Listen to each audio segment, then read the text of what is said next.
Hey, kids. You're listening to the internet's wettest podcast about video games, consoles, and pancakes. The SML Podcast. Prepare for the SML Podcast.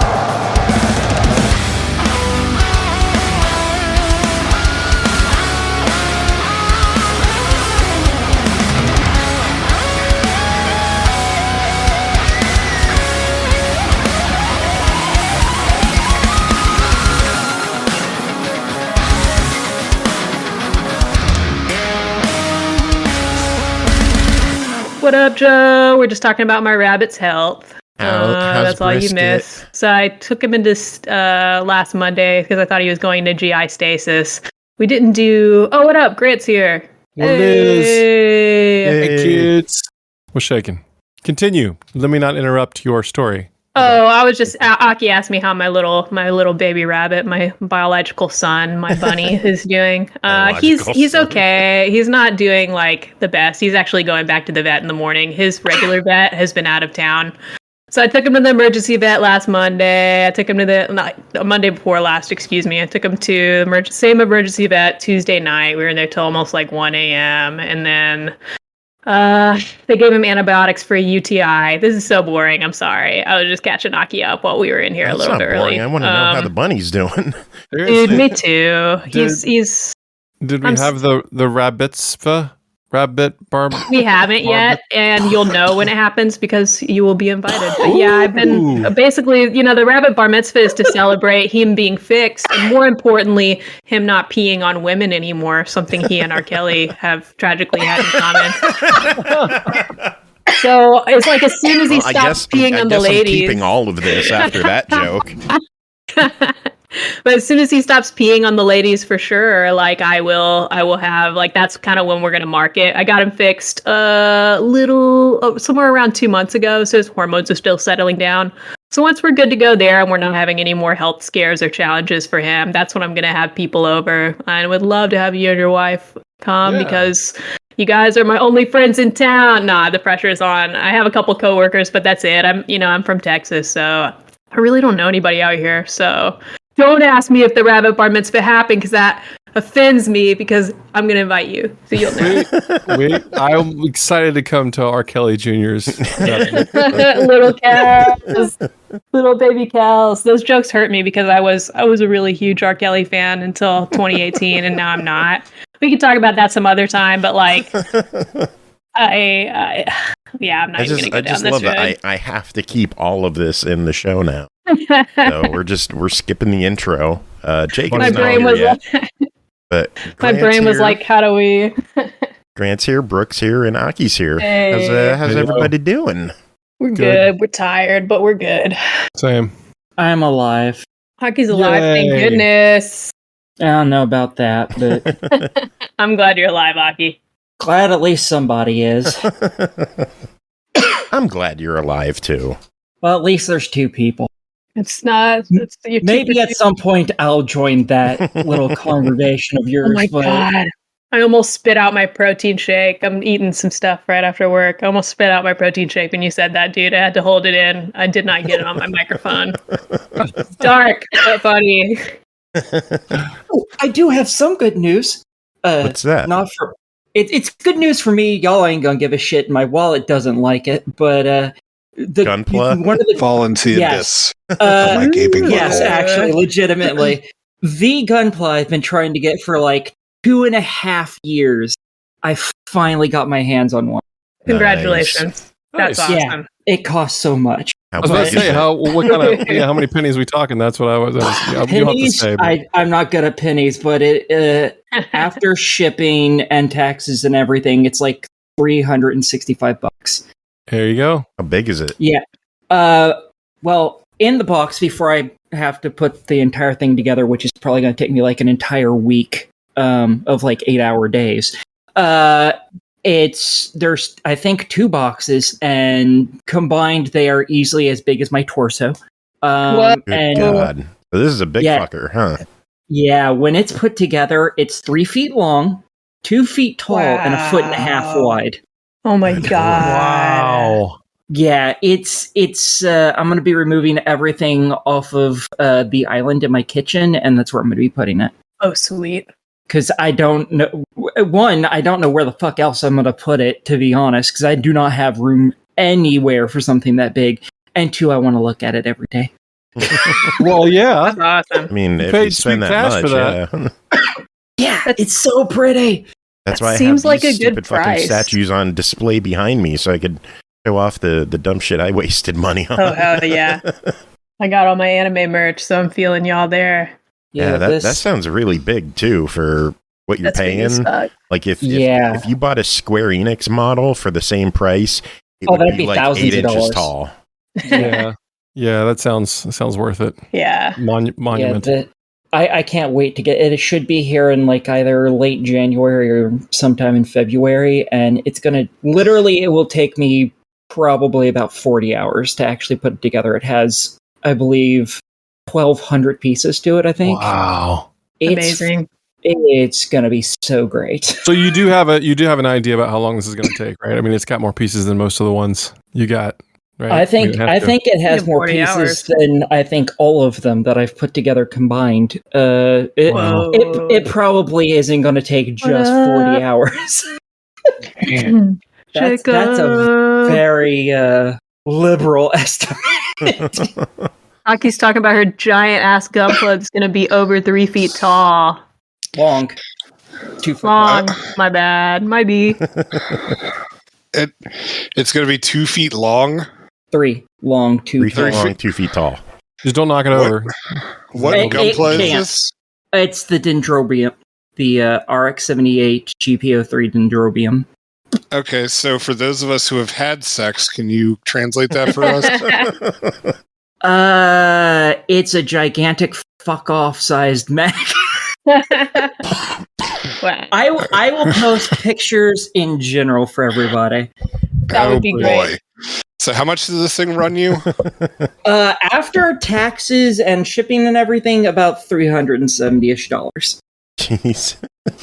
Hey, love is love. Am I right? Lloyd in Yes. chat says the gunpla she can't afford because of the house repairs. Yes, actually, yes. I dog sat earlier, and Nice. I just got a tiny refund check from my insurance company because I'm switching insurance companies because they're dipshits. So combine those together, and I had enough money to at least consider doing it, and then it took me all of like 3 seconds to change it from considering to just doing. You want to hear about my fucking weird purchase over the past week? Yes. I'm drinking it.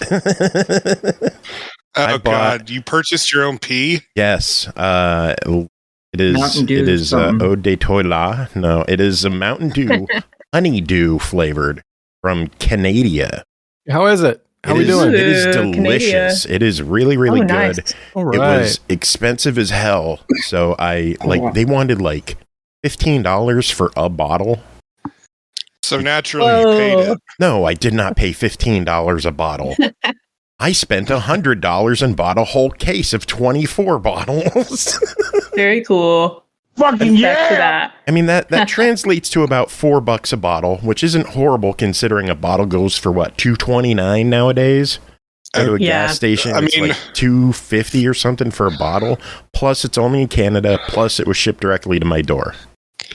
I mean, that's a pretty good flimsy rationalization if I ever heard one. It was good enough for me.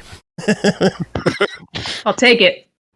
Better than what Walmart did for me. Walmart fucked up my Mortal Kombat order, so I didn't get that today. Dude, what'd they do? It's like guaranteed delivery date, 14th. Today's the 14th. It still hasn't shipped. Sounds about right for you.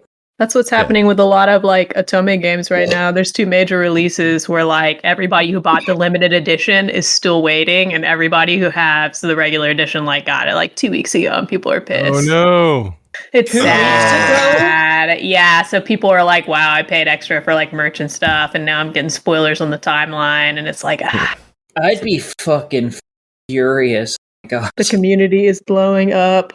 No doubt. I just had a similar experience. I ordered a real nice 4K set of this horror movie I like, and it showed up, and they messed up and didn't make the main disc of the set region free because it's supposed to be. It's region 4 because it's an Australian movie. And so it won't play it, but before it even arrived, they sent an email out saying, "Hey, we know this is a problem. We're getting new discs printed up, and we'll mail you the disc to replace it." And this is like 6 weeks ago. They have the new versions in already. Anyone that buys it now will get it and can watch it. And I pre-ordered mine like 6 months ago, and I still haven't received my disc. Yeah, I don't know. It's just I guess that can happen. There's reasons that can happen, but it's such a bummer. Did you complain to him? Oh, I complained. Nice. I yelled over email. I was like, ah. I used exclamation points. I did. Caps. Shit, I should have bolded and I gotta go write another email. See you later. Well, Grant, it was good having you on. Go have fun writing your email.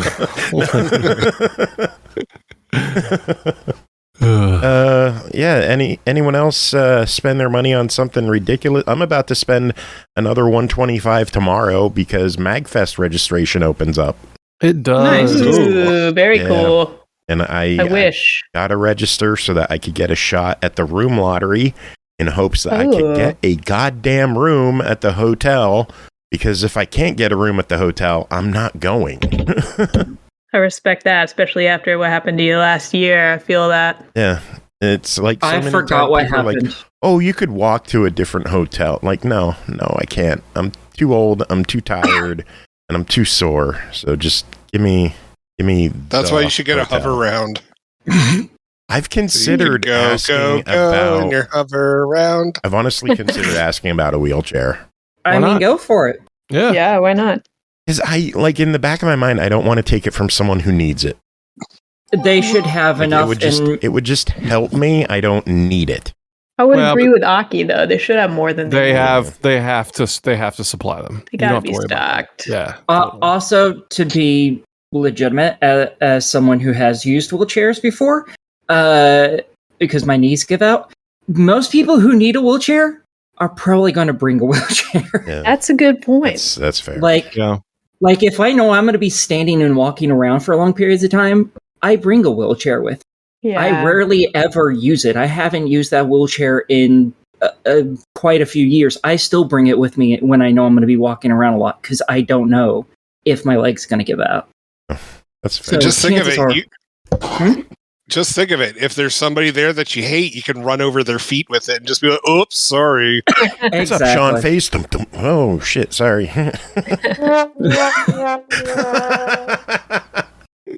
I love whoever played that. Who did that?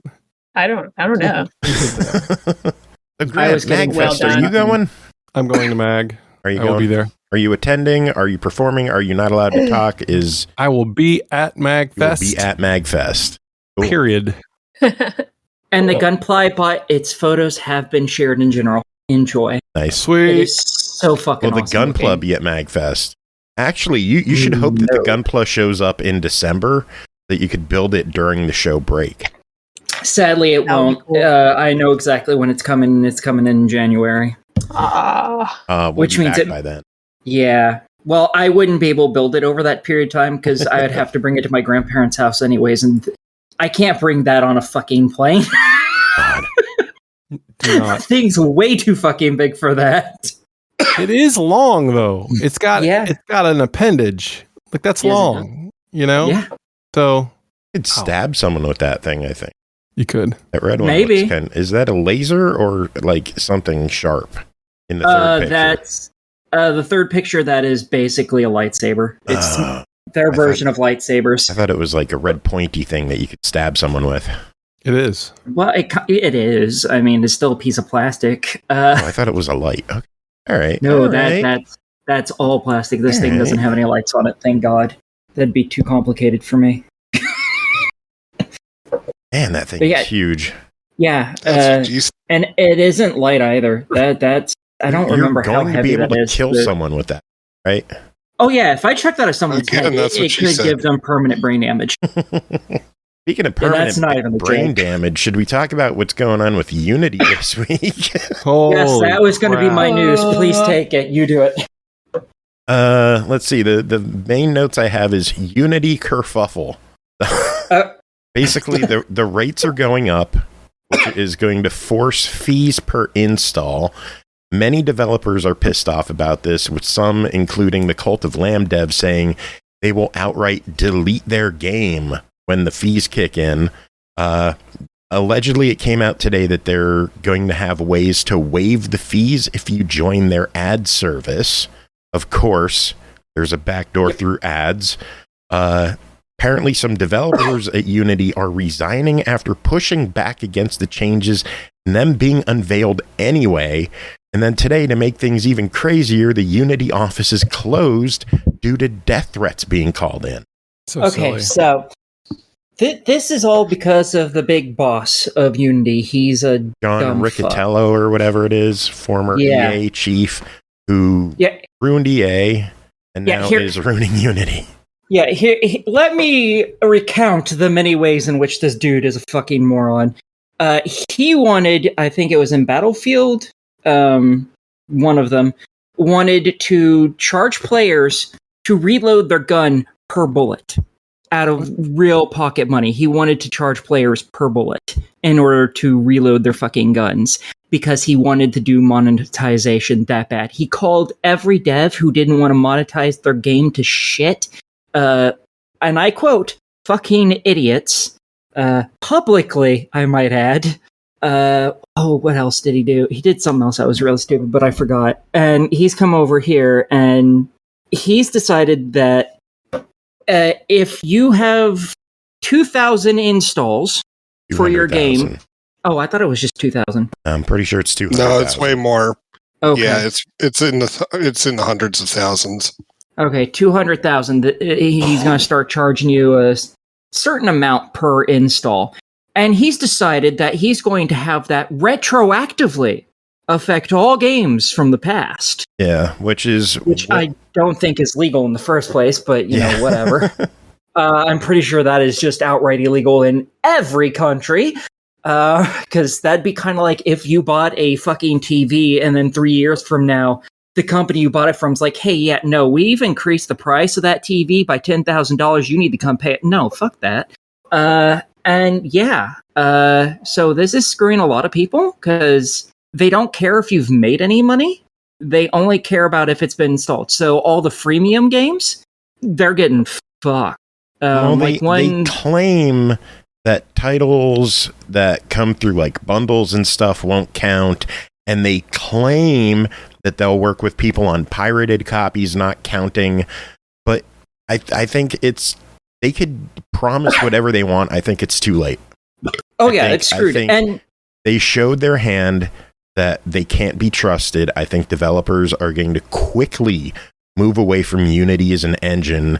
Many developers are already delaying projects to switch engines, and I don't know. Let's see what happens. I have absolutely zero faith in this turning out good.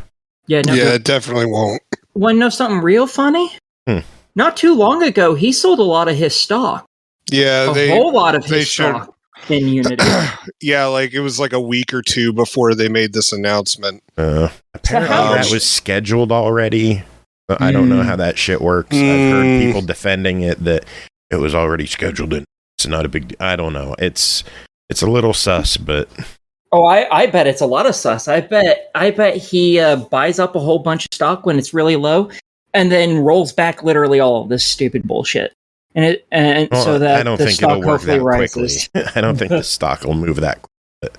I don't know. From a low point, let's go to a high point. The Nintendo Direct happened today, and so much good shit was announced.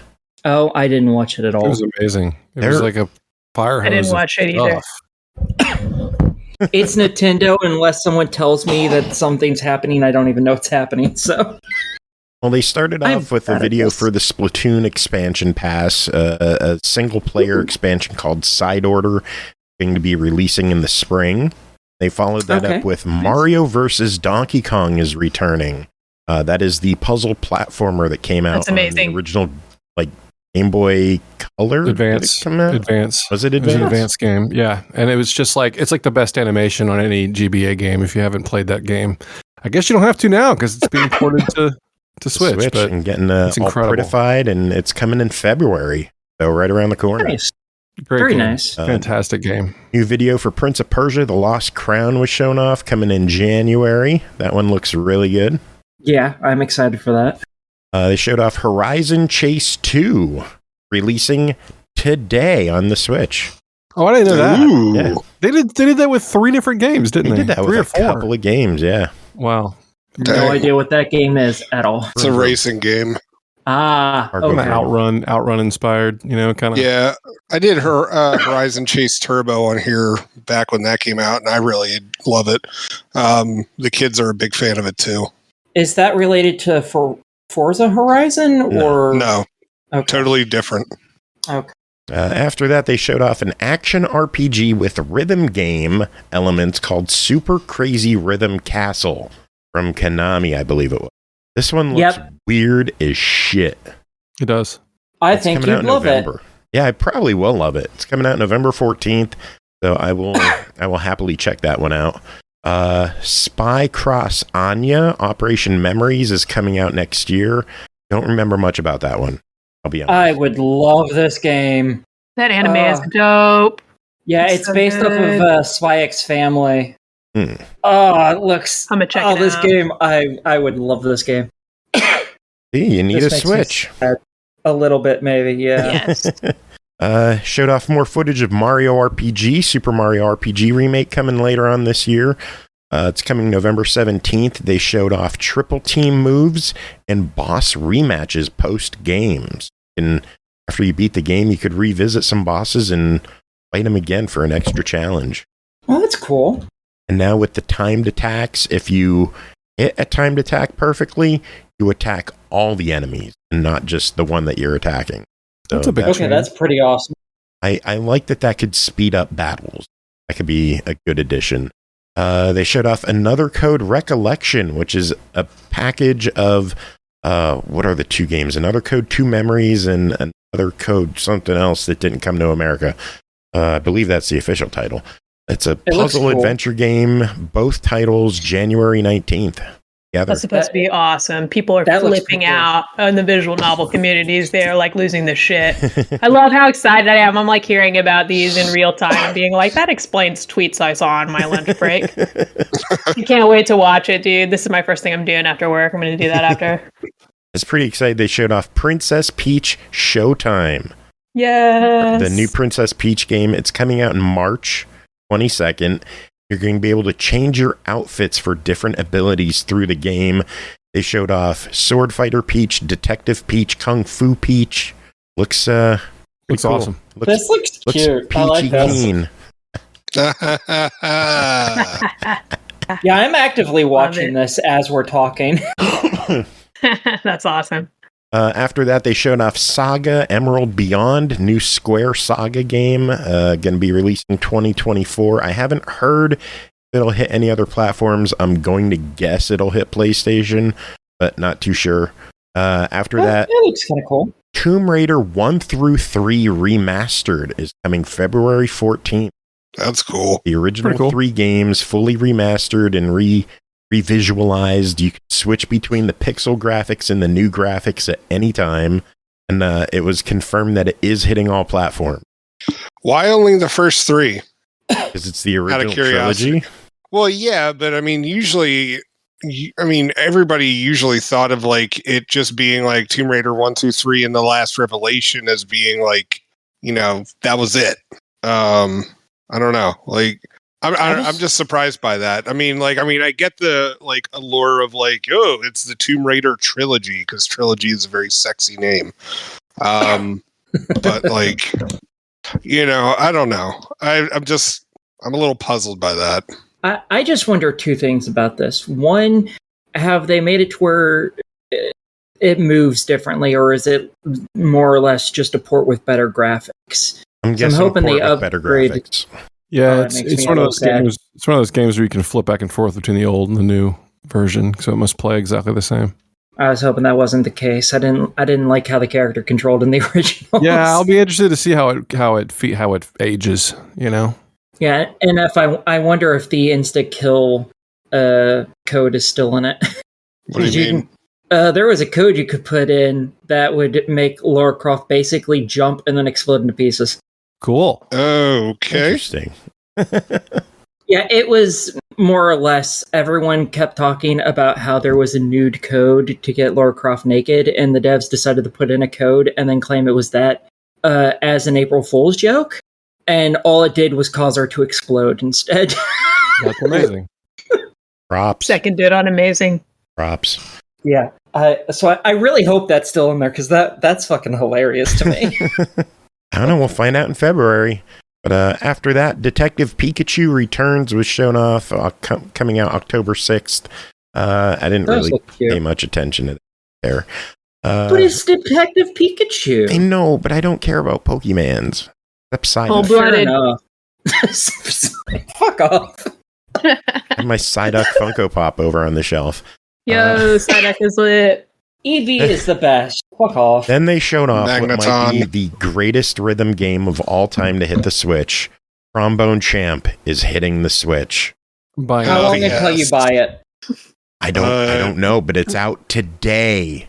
That's the second game that it's out today. It's got. Yeah, I'm buying that. I think they said it's got 40-some songs, and it has motion controls, where it's basically you're playing a fucking theremin. Yeah, you can either tilt the Joy-Con. You don't have it. Whoa. Silly.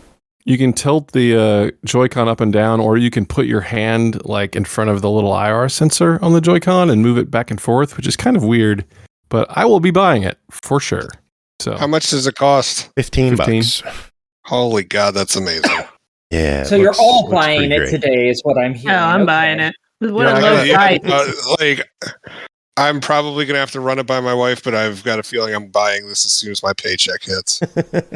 yeah, I'm having a little small movie night tomorrow with another couple, and I'm not even gonna boot it up till tomorrow night and just hand it to my guy friend, and because he's not a video game guy, and just make him play it, and record it and just see what happens. Like I can't help but laugh every time I see any footage of this game, whether someone's doing good or bad. It's just the funniest thing. So people say it's a pretty competent game. It's not just for laughs. Like there's a lot going on apparently. So hey, why not? 15 well spent. Yeah. I just want people who play this to be doing it, but I want them to be making the noises themselves. I don't know why, but that's all I crave out of this. That would be amazing. But yeah, it's happening, and it's out. It's $15. So they showed off a game called Battle Crush, a free-to-play online brawler that I don't care about, coming out next spring. Then there was War Tales. It looked to be like a turn-based RPG, like strategy sim kind of. I don't know, but it's out today. So if it looked interesting to you, go for it. Oh. After that was Contra Operation Galuga, coming from Konami and Way Forward. 4-player co-op coming early 2024. It was confirmed it is hitting all platforms. I want to know if it is online. I couldn't figure it out. I want to know if it's online co-op instead of just couch. I would like to play that with my brother, if possible. But we'll know soon enough. Let me see if I could find the email, if it says anything about it. I'd be surprised if it did, but I wanted to have it. Up to 2 players can team for co-op combat, and 4 players can join in arcade mode. But it doesn't mention whether it's online or off. So maybe it's still in the works and in development. Maybe they're not sure. Games with that many bullets are difficult to make work online, but we'll see. After that, Unicorn Overlord was announced, coming from Vanillaware and Atlas. So the new Vanillaware game. Yeah, buddy. New Vanillaware game coming out March 8th. Best news, it's hitting all platforms. Whoa. Oh, I snap. believe it's the first Vanillaware game to hit Xbox. Oh, cool. So I am very excited about that. After that was Luigi's Mansion 2 HD coming next summer. Then they announced... Those games look so fun. Love the Luigi Mansion games. They announced a Nintendo Museum is being constructed, set to complete by March. Cool. Would like to go to that. Probably not going to go to that. Kyoto. Yeah. Okay. Yeah. Talked about new amiibo coming along for Zelda and Xenoblade 3, plus Sora from Smash is getting an amiibo, so that's coming. And then they're at it again, available today, F-Zero 99, a battle royale for F-Zero. It looks insane. Like I have to wonder if it's kind of like the Mario one, where it's the idea is a bit cooler than the game itself, but I gotta try this. I mean, it looks bonkers. So I just wonder if it's going to suffer from like really bad rubber band AI, just to keep things like kind of level, so one person doesn't just pull away and never get. Well, they have this like there's this thing where if someone loses power, that drops a little gold pellet on the track, and if you pick up enough gold pellets, you basically turn into like Bullet Bill from Mario Kart. You kind of like rise above everyone, and then you ride on this track above them with boost pads to kind of push you forward. So maybe that's one way they're trying to handle that. But I don't know. We'll see. And it looks to be all based on health too. So it's not just having a good race. You have to be smart race too. Yeah, I assume you're just like, what did you do? I'm curious. Try that too. After that, they show off 2 games for League of Legends. The first is Bandle Tale, where you play as the Yordles, and it has knitting magic. Looks beyond cute. So it looks adorable. It's pretty cute. Coming next year. And then Song of Nunu, a League of Legends story, is coming out in November 1st. That one looks really cool too. I like both of these. Yeah. They seem to make really good offshoots, despite the fact that I've never played League. I never will. Good. I made one of those offshoots, and I've never played League of Legends, so it's not good. It's not a good game. It is toxic as shit. It's bad. After that, they showed off WarioWare Move It coming out November 3rd. New WarioWare game, always good, always fun. Ayuden Chronicle 100 Heroes got a new release date of April 23rd. That seems kind of cool. So, Recodin fans. No, Eastward is getting Octopia DLC this holiday. Ooh, I always wanted to try that. That looked good. I've never played it myself, but it looks interesting. October 5th, Wargroove 2 is releasing. So if you like the first one, more of that. Dave the Diver is coming October 26th and is getting a free demo releasing first on the Switch. I've only heard positive things about that game, so awesome.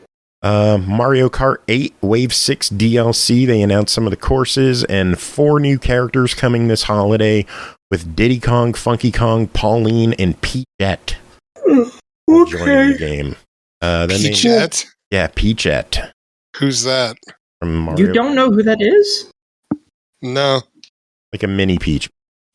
It's like a peach wearing it's a peach wearing a toad hat. I think it came from one. That's Toadette. Yeah, it's one. Oh, no, it's not a toad. Though. This is a peach wearing a toad hat, and it's from. I read this. It's from like one of the side scroller games. And it gives. I can't remember something like it has the control of Toad, but you can still float. But it's actually Peach. Anyway, whatever. She's driving a car now. Yeah. Continue. Okay. They'll just hand licenses out to anyone. Yeah, pretty much. I mean, they're giving them to Diddy Kong and Funky Kong. Literal monkeys are driving cars. I do like that Funky Kong's in this game, finally. Yeah. They're driving a car. How can... new Among Us map is coming this October called The Fungal. Like a fungus jungle. Or a fun jungle. Then they showed a video recap of a bunch of games, and they closed it out with a look at Paper Mario, the 1,000-Year Door, getting a Switch port next year. That's my favorite one. I think it's objectively the best one. Good game, too. I think it's the funniest game I've ever played. Very story heavy. Wait. It's so fucking hilarious. Wait, which one is that? GameCube one. This looks really cute. I've always wanted to play these. These look so awesome to me. The writing is so good in that game. I'm gonna have to play it again. Okay, so that's the remaster's coming out next year. Yep. Nice. Yeah, Nintendo is crushing it. Really, really good. Really, really good Nintendo Direct. Followed up by an equally awful PlayStation State of Play. Happened earlier tonight, and man, was that 27 minutes I wish I got back. They started off with a game called Baby Steps, which is basically QWOP. where you're learning to walk. Yeah, it's a foddy game. It's like, the guy who made the game where, what's the game where you're in the pot and you have the sledgehammer and you're trying to climb up the walls of this hill? You know what I'm talking about? Yeah, I don't remember the name of it, though. I'm excited about this, but the fact they led with this on a PlayStation State of Play is really weird. That is not a banger. Yeah, I want it. Look interesting to me. I saw the controls of just like step forward, try not to fall over, and I'm like, I will lose my mind playing this game. And then I didn't think it was that funny either. It's like, grapple that fucker, grapple that fucker, grapple that fucker. What? Yeah, very weird. It was a very odd trailer, and it wasn't a good opener. But it's coming out next summer for PS5 and PC. So maybe it'll grow on me over time. It's from Devolver, and Devolver doesn't back horrible games. So I can only imagine that there's something good there. So we'll see. Roblox finally hitting PS4 October 10th. Wait, hold on. Wait a minute. Hold on. Is that the right one? I don't know. I don't know. Yeah. I love the duck. We have the one in ours. Oh, I was trying to find it. I'm not good at this. Continue. It's called Norg Crickets. There it is. Roblox on PS4 finally. Oof. Thank God. They showed off Ghostbusters Rise of the Ghost Lord hitting PlayStation VR 2. You're into Ghostbusters. It looks like it could be a good time. We just sold our PSVR 2 because we needed money for bills, and I was about to say you could get that, or you could get a case of soda from Canada. Yeah, we went soda from Canada. Yeah. I mean, you get more use out of it. Pretty much, yeah. Ooh. Really, yeah. As really cool as that VR headset was, it collected. Resident Evil 4 is getting its PSVR 2 update this winter. That's pretty cool. Yeah. Aki's like, cool, but I bet if you played Resident Evil in VR, you would lose your mind. I doubt it. It'd probably give me seizures. So I'd probably die, actually. See, that's how scary it is. I feel like at that point, it's just not Resident. Like, you're playing through the Resident Evil world, but you're not really playing Resident Evil at that point. I mean, you're not playing that game. I don't know. It's sort of like completely changing all of the controls of that game, where one of the big draws of that game is the controls is interesting. Yeah. They've already done this with they put Resident Evil 4 on Quest, like the old version, and it was cool, but it was a very different game. I don't know. They gave 7 and 8. Like it. Yeah, they gave 7 and 8 VR modes on PlayStation. They seem to do pretty well. Oh, cool. Very cool. I didn't realize that. Yeah, first person seems to make more sense to me for some reason, but we'll see. They showed off DLC for Resident Evil 4, Separate Ways. Ada Wong's story is going to be hitting September 21st. Yes. All platforms. Nice. All platforms that Resident Evil 4 is on. Sorry, Switch. Avatar Frontiers of Pandora is releasing December 7th. That looks really pretty. Pretty. I can't wait for that. I'm going to be requesting that. I know we're not going to get it. I don't care. I'm still going to request it. Yeah, I know. Ghost Runner 2 coming October 26th. Looks cool. Yeah. Didn't know they sold enough to make another one. Guess they did. Good on them. More power to them. New colors are coming for the PlayStation 5 system shells and controllers, with a new red model, a cobalt blue, and a silver model coming. Leave this holiday, they said. I should get some and put it on my PS4. Just yay. Helldivers 2 got some new gameplay, and it was one of those where they had the fake gamers playing, and they were talking to each other, and it was really cringeworthy. It's one of my favorite things. I wish they'd stop doing that shit. I hate that shit so much. I love it so much. It's so painful. It's awful. It was so bad to watch. I had to skip through it. It was just so cringy, awful. The game itself looks good. If you're into the co-op shooter thing, comes out February 8th on PS5 and PC. So it's cool for PC gamers. You could give that one a go without waiting 18 months.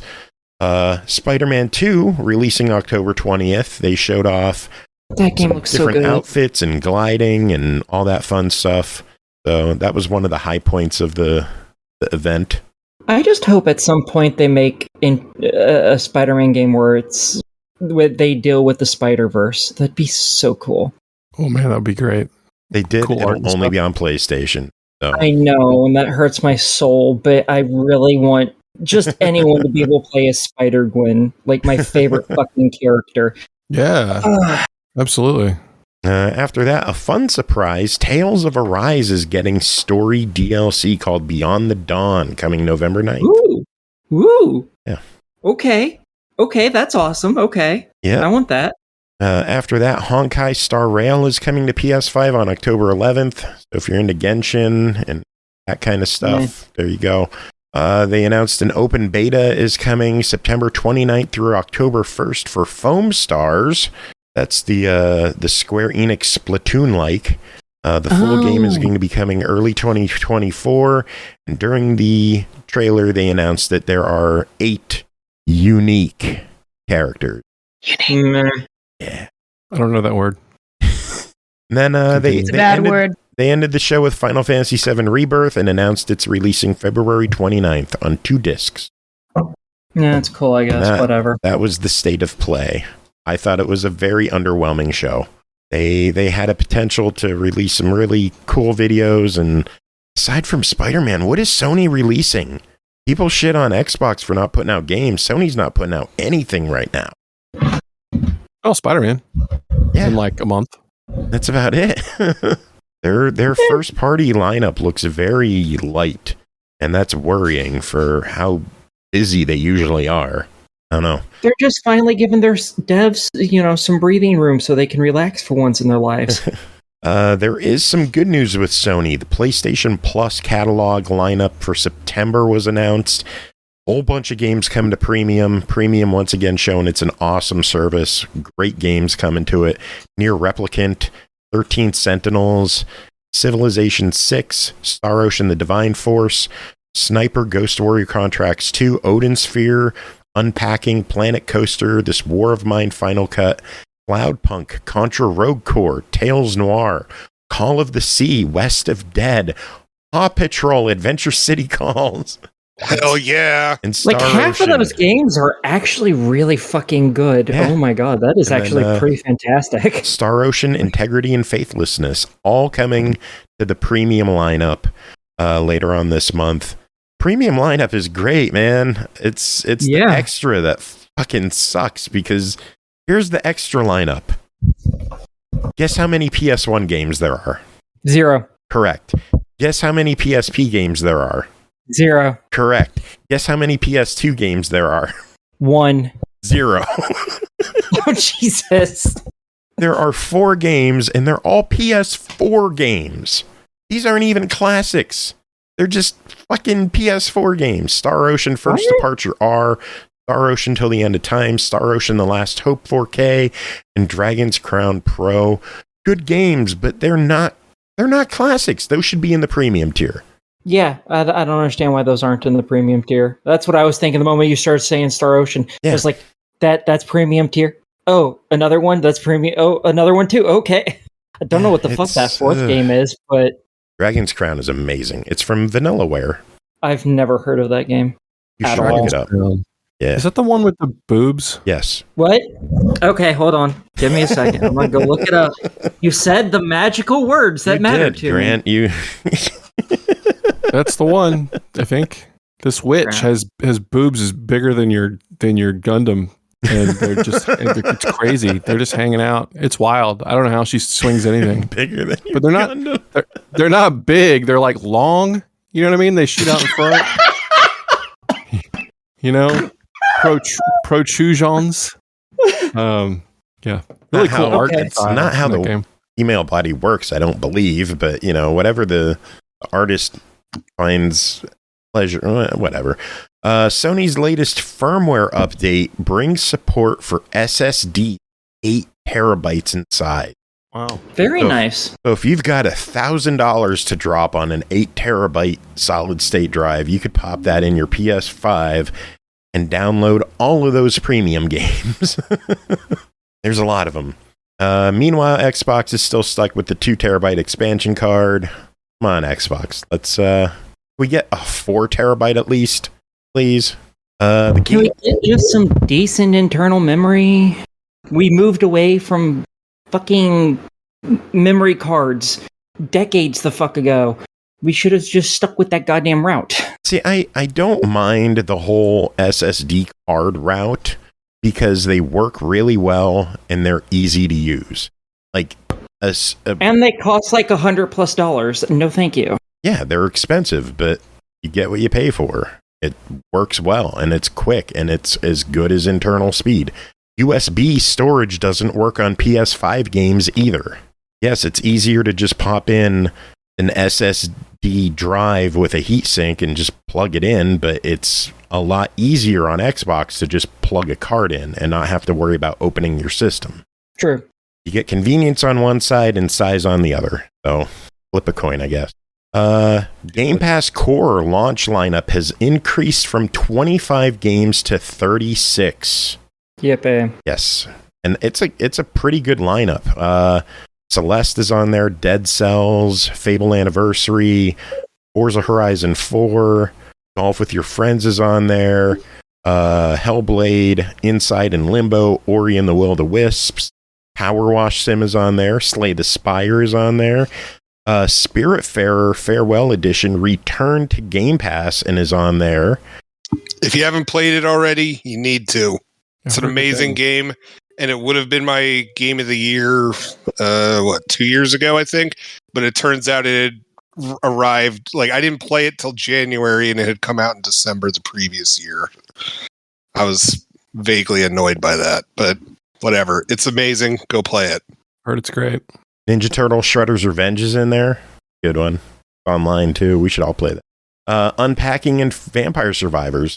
So they say the list will be updated 2 to 3 times a year, but for promising 25 and delivering 36, I say they did a pretty okay job. It's a good list. Yeah. Some sad news. The Stalker 2 developers' offices suffered a fire that caused 1.5 million crons worth of damage. I believe it translates to about 70,000 USD, which is still a shitload of money to be lost, and these guys can't catch a break. Not at all. Are they going to be able to continue with their with the game release, or has that impacted their game? Like, did that damage? I don't believe anything was damaged with the game, and thank God. Don't think there's any talk of a delay, but there might be. I wouldn't be surprised if there is, just because of how crazy shit is for them. But what are they the devs of? Stalker 2. Oh, Stalker. I thought you said soccer, and I'm like, yes, Soccer 2. I haven't heard of Soccer 2. I mean, like, I guess Soccer 1 did okay. Soccer 1's doing all right. Yeah, I just hope they're able to get their game out so they can actually start making some money to hopefully offset some of the shit. Let's keep the bad news going. EA is reportedly ending support for Wild Hearts just 7 months after launch. It doesn't surprise me, but like, it's still like, that sucks to hear. Yeah. I'm like, I liked it. Like, I found it to be more accessible than Monster Hunter, but it's that kind of game caters to a very specific kind of crowd, and they have Monster Hunter. Well, yeah, that's the thing. I mean, like, they're already playing Monster Hunter, and EA just, I don't think it has, I don't think it was the right company for something like that. Like, I think they wanted sucks, a success but I get story. They didn't get it, and they gave up on it. Well, yeah, I mean, that's usually how EA works. Service game? Or I didn't think it was a live service game, was it? I don't think it totally is, but there is like a live service aspect to it, but I don't think it's required. You're just going to die a hell of a lot more. And it wasn't just EA; it's Koei Tecmo as well, as Thimber points out. Right. So. The bad news continues further. The Immortals of Avium devs were hit with a 40% reduction in staff this week. Ouch. Yeah. That doesn't shock me. That game, another EA flop, that just didn't set the sales boards on fire, and now the devs are suffering. It sucks to see that if a game doesn't sell immediately, some companies just write it off immediately. Yeah, it's a shame. I wanted to review that. That's a shame. Wait, hold on. Didn't that game just come out? Yeah. Yes. that came out last month. Like a month ago, right? Not even a full month, I don't think. I think it was like the 20-something of last month. So not even a full month. Yeah, it's a shame. It looked cool. I haven't seen a lot of positive about it, sadly, but it looked really cool. And the devs just lost a whole bunch of workforce. Yeah, August 22nd it came out. So, changing directions a little bit, Apple announced that games like Assassin's Creed Mirage, Resident Evil 4, and Resident Evil Village are going to be hitting the iPhone 15 Pro next year. Hideo Kojima also announced that Death Stranding will be hitting the iPhone. So it looks like Apple is trying to make the iPhone an actual powerhouse. We'll see. Yeah, and whatever. If I remember correctly, they run at like 30 frames per second on the iPhone, on the latest iPhone. I mean, the fact that they run on the phone at all is pretty impressive. Yeah. Right. Considering their current gen games. That being said, I don't really have... do any of you actually have a desire to play any of those games on your fucking phone? Not at all. With that tiny goddamn screen? Completely zero. You have to aim... In the Final Fantasy... Christ, in the Resident Evil games, you have to fucking aim guns. That reticule is going to be like 2 pixels fucking big. Fuck Gyro aiming could be really good in that situation. I don't know. Yeah. Thimber mentioning Apple said they'll have ray tracing as well. So, yeah, they're looking to make it beefy. They also switched to USB-C, really so hooray, Apple. Yay! They'll make those 2 inches look real pretty. I'm so proud of them. What, 2 inches? What? What are you talking about? Screen. We're not talking about you, Joe. Womp womp. Damn. Last bit of news I have is that according to reports, Embracer is exploring options when it comes to unloading Gearbox software. So it looks like they might be interested in selling off Gearbox. People think 2K might be a good suitor since they have the whole Borderlands connection there, and people aren't sure who owns what with the rights. So maybe 2K. You know, they probably wouldn't have to sell so much shit if they had people make something instead of going into deals that people back out.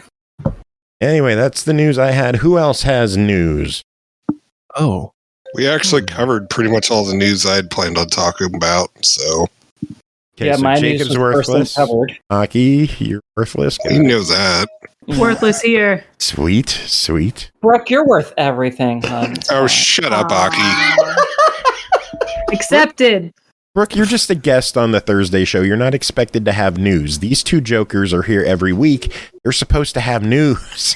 There you go. All right. Joe, when have I ever fucking had news? What the hell rock do you think I'm going to climb out of with goddamn news? Fuck off. One of these weeks, it'll happen. I just got You're just lucky I show up every week. I just heard some news from Carnage in the chat from a few minutes ago. He says he believes there might be some ska songs in Trombone Champ. So I may not be able to do my review. I might need to go right now. Well, instead of that, why don't we dive into the reviews? Because you got the first one. Are you ready? We dive into these? Knock it out. Ready. Yeah, let's do this. I'm ready. You can do it. All right. First game to talk about tonight is the Crew Motorfest, code provided to us by Ubisoft for the purpose of this conversation. Please consider this sponsored content if you will. Developed by Ubisoft Ivory Tower, published by Ubisoft, released September 14th on Series X and S, PS5, and PC. Via Ubisoft Connect in the Epic Game Store for $69.99, Xbox One and PS4 for $59.99. Join drivers from all around the world and fulfill your greatest action driving fantasies. Come explore Hawaii. Discover this exciting and diverse playground behind the wheel of hundreds of legendary vehicles from the past, present, and future. Grant, tell us about your time playing the Crew Motorfest. I will say that, I'll kick this off, but I know that you've been playing a bit, and Aki's been playing a bit as well. So I'm Jacob, curious have you played to get a little too. Yeah, I have. Wow. Look at Brooke. Are you a crew girl? I have never played. I've never indulged. Get out of here. Just kidding. Hang out. So the Crew Motorfest, the latest in the Crew franchise. In this game, you play as the Devil in sort of a fictionalized version of Hawaii's Oahu Island, where in this hellscape, the world only exists to satiate all of your car porn needs. So there are no pedestrians. Everyone in this hell has been relegated to drive these vehicles around for the sole purpose of you near missing them. That's pretty much the only reason they're there. That's kind of why they're there. So yeah, this game is just like it has a lot in common with Forza Horizon, but unlike Forza Horizon, which is literally a fire hose of cars at you. If anyone's played Forza Horizon, you are unlocking cars every 10 seconds. I booted that game back up and I hadn't played it in about a year, and I spun the wheel like 10 times, got 30 more cars. It's just firing content at you constantly. This game's a bit different. It is sort of that festival celebration thing that Horizon does, and I think it's going to get a lot of flack for that because in a lot of ways it feels very, very, very similar. But there's a lot different in the game, I feel, than Horizon. It's a lot smaller. It's a smaller map than the Crew 2 had. The Crew 2 had sort of like a scaled down version of the entire US, and so it wasn't huge, but it did take about 25 minutes to drive from one side of the country to the other, which is pretty impressive. However, a lot of that area is just sort of empty space. So they've really trimmed down the map size, but it's sort of a smaller recreation of this one Hawaii island. But the island is still bigger than Horizon, so it's still a pretty big game. I think the biggest thing that the Crew has over Horizon is the variety. So you've got your cars, obviously, and that's what they feature in a lot of the marketing. That's what people want to do. But you do have planes, boats, off-road and on-road bikes, some novelty vehicles. There are no hovercrafts. In the Crew 2, there were hovercrafts, which were pretty awesome. But if you think about it, there's not like, you could go to the marshes of near New Orleans to drive your hovercraft around on and off land. And Hawaii doesn't have a lot of that. It also doesn't have a lot of rivers or like anything other than the bodies of water off of the island. So I think that's why they sort of trim back on the focus of boats. But they're still there. So Horizon celebrates car douche culture in a very special way. This is similar, but I feel like the focus in this it's more centered on the cars and Hawaii specifically. They say car culture in this game so many times, it's ridiculous. But that's sort of what they're going for. What I like about, most of the time when I play a car game, I flip the game to French.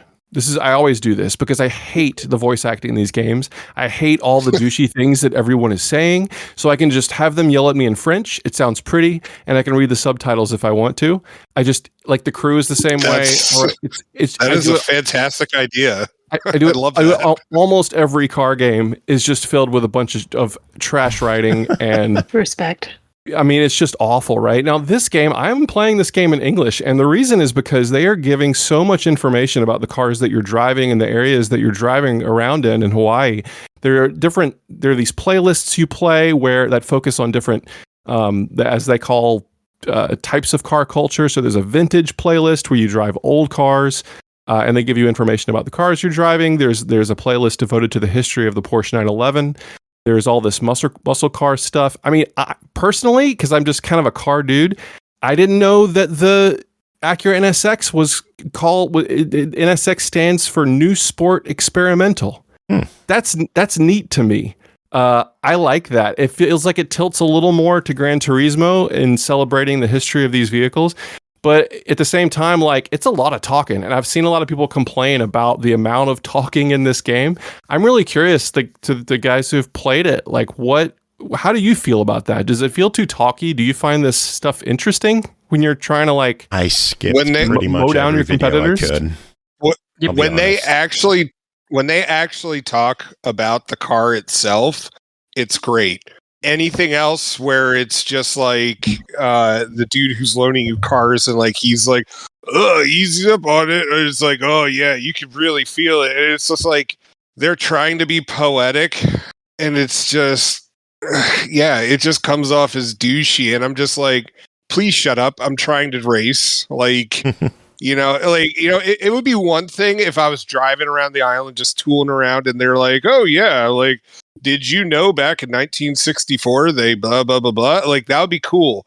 Middle of a race, Bobby, that is not the time to be telling me what like this car manufacturer was doing. Like, I do not give a shit I'm trying to like get to first place. Please, right. Save the TED Talk for later. Like, yeah, he's like giving you. You're right. He's telling you about this vehicle as you're literally driving it into a tree. You know, things are a little hectic. Leave me alone. Yeah, there is a bit of that. Oh, go ahead. Sorry. Honestly, I don't even realize he's talking half the time because he always opens his fucking mouth in the middle of the race, and I'm focused on other shit. If he could just shut the fuck up, that'd be fantastic. I don't want to, because anytime I notice he's talking, it pulls me from what I'm doing to be like, oh, what's going on? Am I missing something important? And then I always end up crashing or something. It's like, dude, just shut the fuck up and go the fuck away. Come back when I'm fucking done, you douche canoe. But all the videos, like I watch all of those because they're not particularly interesting, but there's something to do that isn't just driving from point A to point B for a little bit. Yeah, it's funny you mentioned that because I think he actually says in some spots like, you know, I shouldn't be talking to you right now. You're trying to race, and it's like, well, yeah, it's the truth. So that's pointing out the obvious. Right. Yeah, but also those videos that like start up, like especially like when they introduce like here's a new Mustang for you to drive, and of course there's all this like footage of horses intertwined in there, and it's just like. Dumb. It's an advertisement. I get you guys are doing a weird advertisement, but like that's also trying to be artsy fartsy about this. But it just you're advertising a car that's like $300,000. Ain't no one who's buying and playing this fucking game going to be buying that car. Fuck off. Stop. Yep. Truth. Yeah. I don't care. And there's a bit of that like.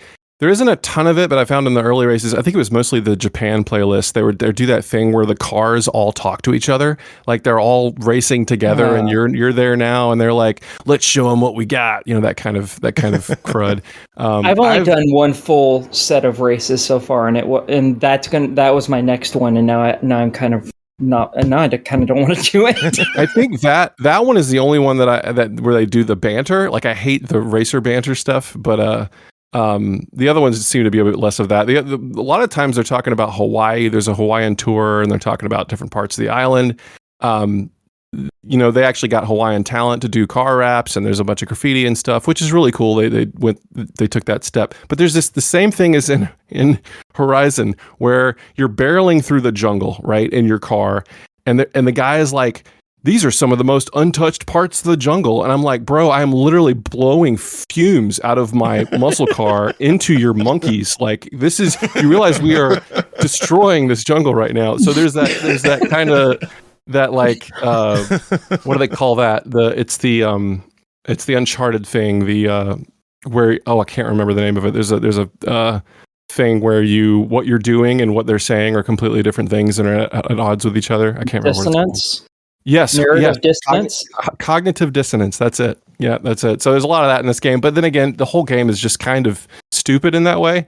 If you like, driving a car and turning into a plane and then turning into a boat and driving around, it's still fun, but it is pretty stupid. The game is based on playlists, which are collections of races. There are collectibles, there are challenges, a lot of meters to fill up, which can be satisfying. And so, yeah, it's basically picking a playlist, driving between the races, or just turning into a plane and flying there if you want. And there's like an AI that can steer you in the right direction, but you can also just sort of explore. Wait, what? There's this lady that talks to you. That lady is like a computer who comments on being a computer a lot, by the way. But it'll drive you places? No. It's just the voice. Yeah, it just puts the guideline on. Oh, okay. Damn. Yep. The progression is gated pretty much by having to purchase cars for playlists. So the first are all kind of wide open, and then you kind of use the money you have made to buy cars to get you into different playlists. And so that's I didn't like that. Yeah, I was trying to. I thought that too, and then I realized that if they didn't do that, there wouldn't be any progression. Like there's nothing to really spend money on unless you just want cars. But at least like the entry level cars are not that expensive. But yeah. That's a thing. I will say there's a lot in this game. It's sort of everything they had in the Crew 2, and they've added a lot more on top. I think Horizon is a little more complicated with the menus, but there's still a bit of menu diving and stuff you've got to do in here as well. Some people probably won't even realize you can upgrade your car as you're driving and unlocking parts and how to do it, but it's all there. It's always online, so you're always seeing people driving around. It's kind of like Riders Republic, which did that as well. And I like it because it makes the game kind of feel alive, because those are real people driving around. But it definitely it's weird because I wonder if you can turn them off, because they won't turn transparent till they get close to you. So sometimes you don't know which car is a player. That's why I don't like it. Yeah, and what's traffic, which I hope they work on that. I've crashed traffic you can't plow through. Traffic you'll hit. I mean, you can. Other cars, you know, the other player cars, they'll just go transparent and ghost through you. Yeah, I don't know how many times I've crashed into things, just assumed they were other fucking players, and they ended up being an AI, and I was like, you motherfucker. Yeah, I was on a roll. I was speeding, you bitch. Did you guys play any of the multiplayer? Did you do the Battle Royale Demolition Derby? I did the Demolition Derby. I thought that was pretty fun. It's always enjoyable to have a team and just smash into other cars. Yeah. I like Demolition Derby. I'll play that mode a lot.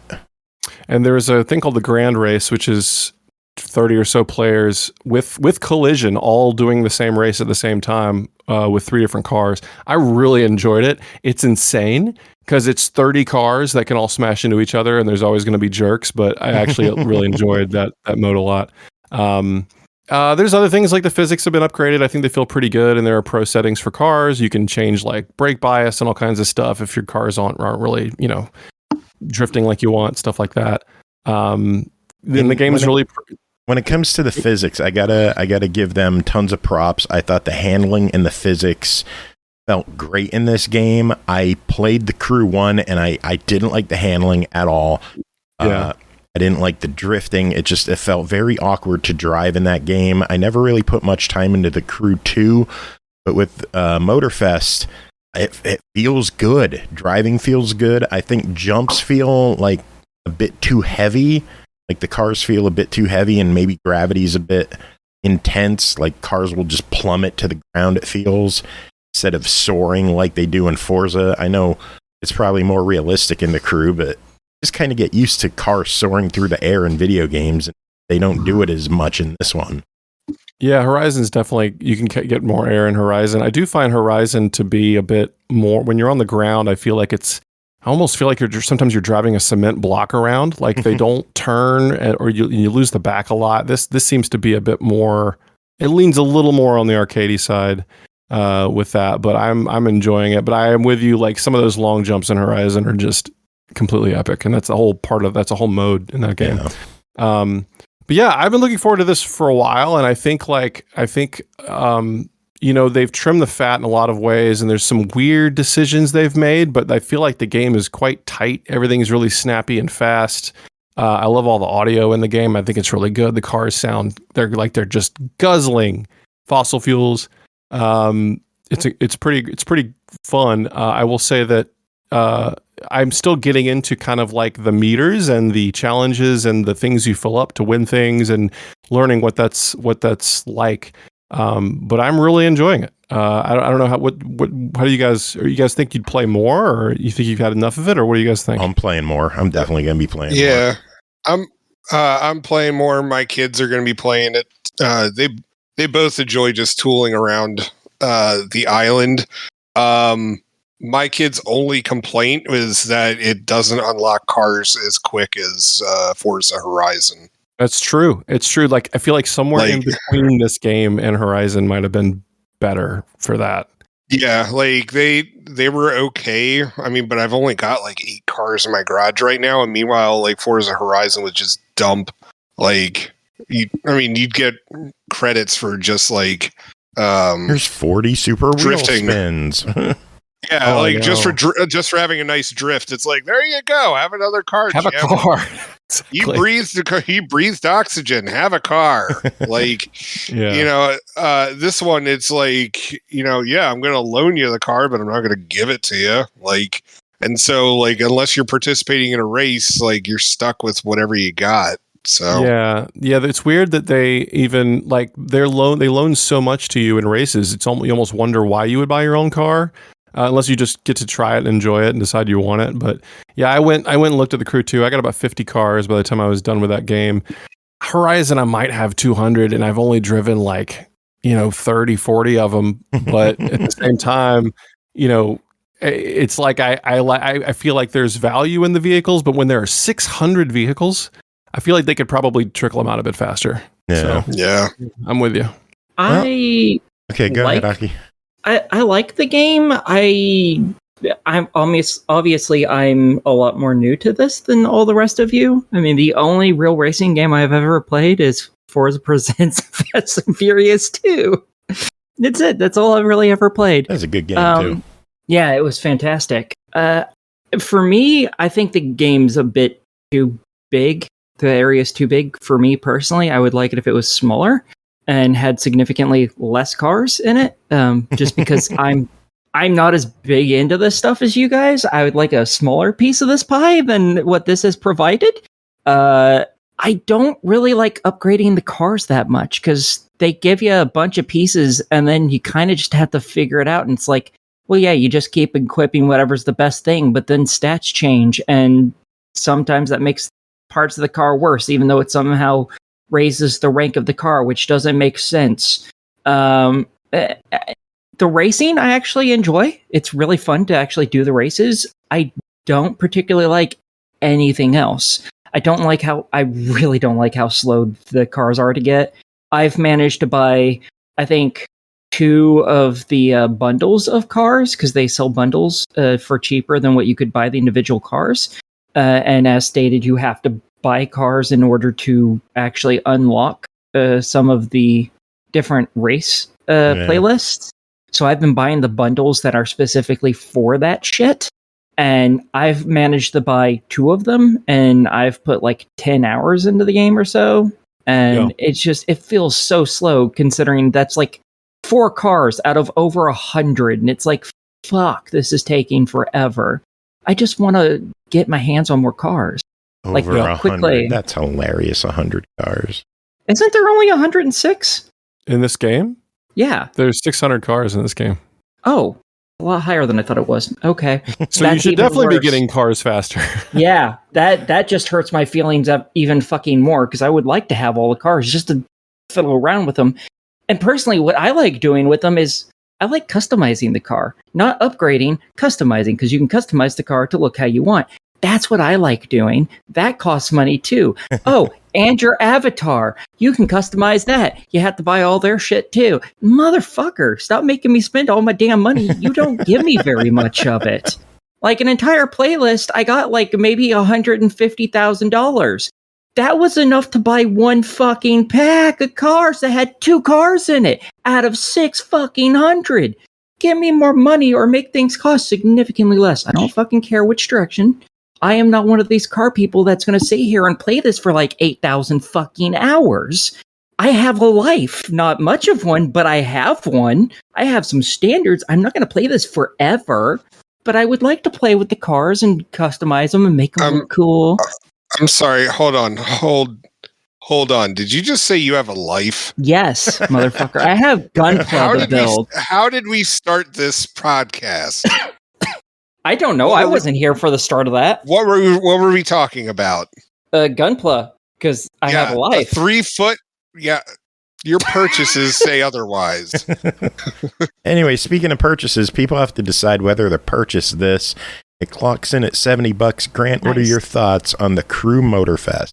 I think the best way to find out is to play the free 5-hour trial, which is currently active, I think, between now and this weekend. Is that right, Joe? You have all the hot info. Oh, man. I forget how long the trial is. I think it's only like the launch week. Yeah, I think it's the launch week. You can play 5 hours on all the platforms, which is cool. I really enjoy this game. I know that they are known for their post game support, adding playlists and vehicles and everything else. They just dropped a new update for the Crew 2 this week. Like they're still updating it. Wow. So they don't need to add more cars. There's too many fucking cars already. What the fuck? Well, they'll basically give away, they'll do like freebies and stuff and new modes. Okay, that I can approve of. They just built a race creator mode in the Crew 2 where you can just drive wherever you want and then hit buttons to drop checkpoints and turn it into a race. You can upload stuff like that. So I'll plan on playing this for a good long while. I think there's some things I don't quite like about it.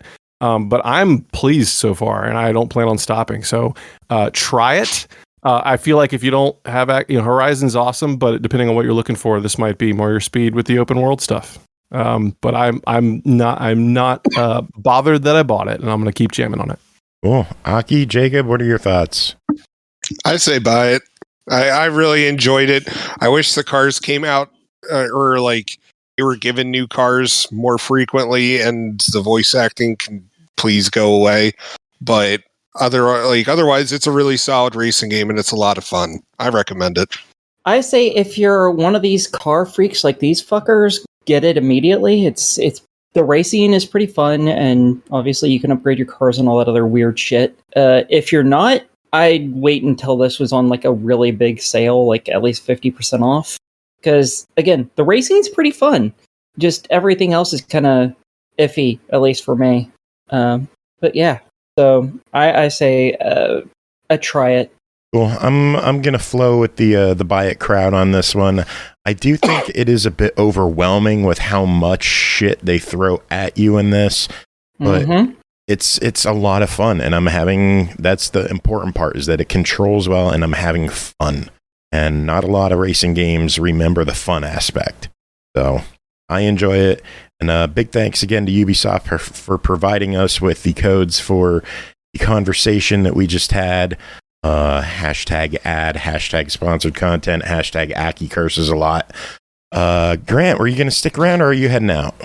I normally stick, but I got to do a dinner. I got to make dinner, so I'm actually gonna drop and let you and catch up on the upload. So sounds good. Well, thank you so much for joining us and hanging out with us. Yeah. Enjoy your din. I need to figure out how to do the challenges and how to do fucking photo ops in the game, because I have not figured out either of those fucking things to save my life. I've been trying for so long, and I haven't succeeded at any of it. Well, photo ops, you have to drive by a very specific spot at like a certain miles per hour. Well, not just that. It's you have to be doing a certain action. There's got to be something in the frame, or you have to be in a certain car. It depends on the photo that you're doing. And there's so many photo ops in this game. There are. Yeah. The other thing is they'll want to like picture of you in front of something at night, but you can always change the time of day in the photo mode. So you can just, even if you're just going by something, you can switch to photo mode and change it to night, which is very nice. Handy. Yeah, for me, the problem is like 90% of the words that they use in the sentences to tell you what kind of photo you need, I don't understand what any of them are. Yeah, words are weird.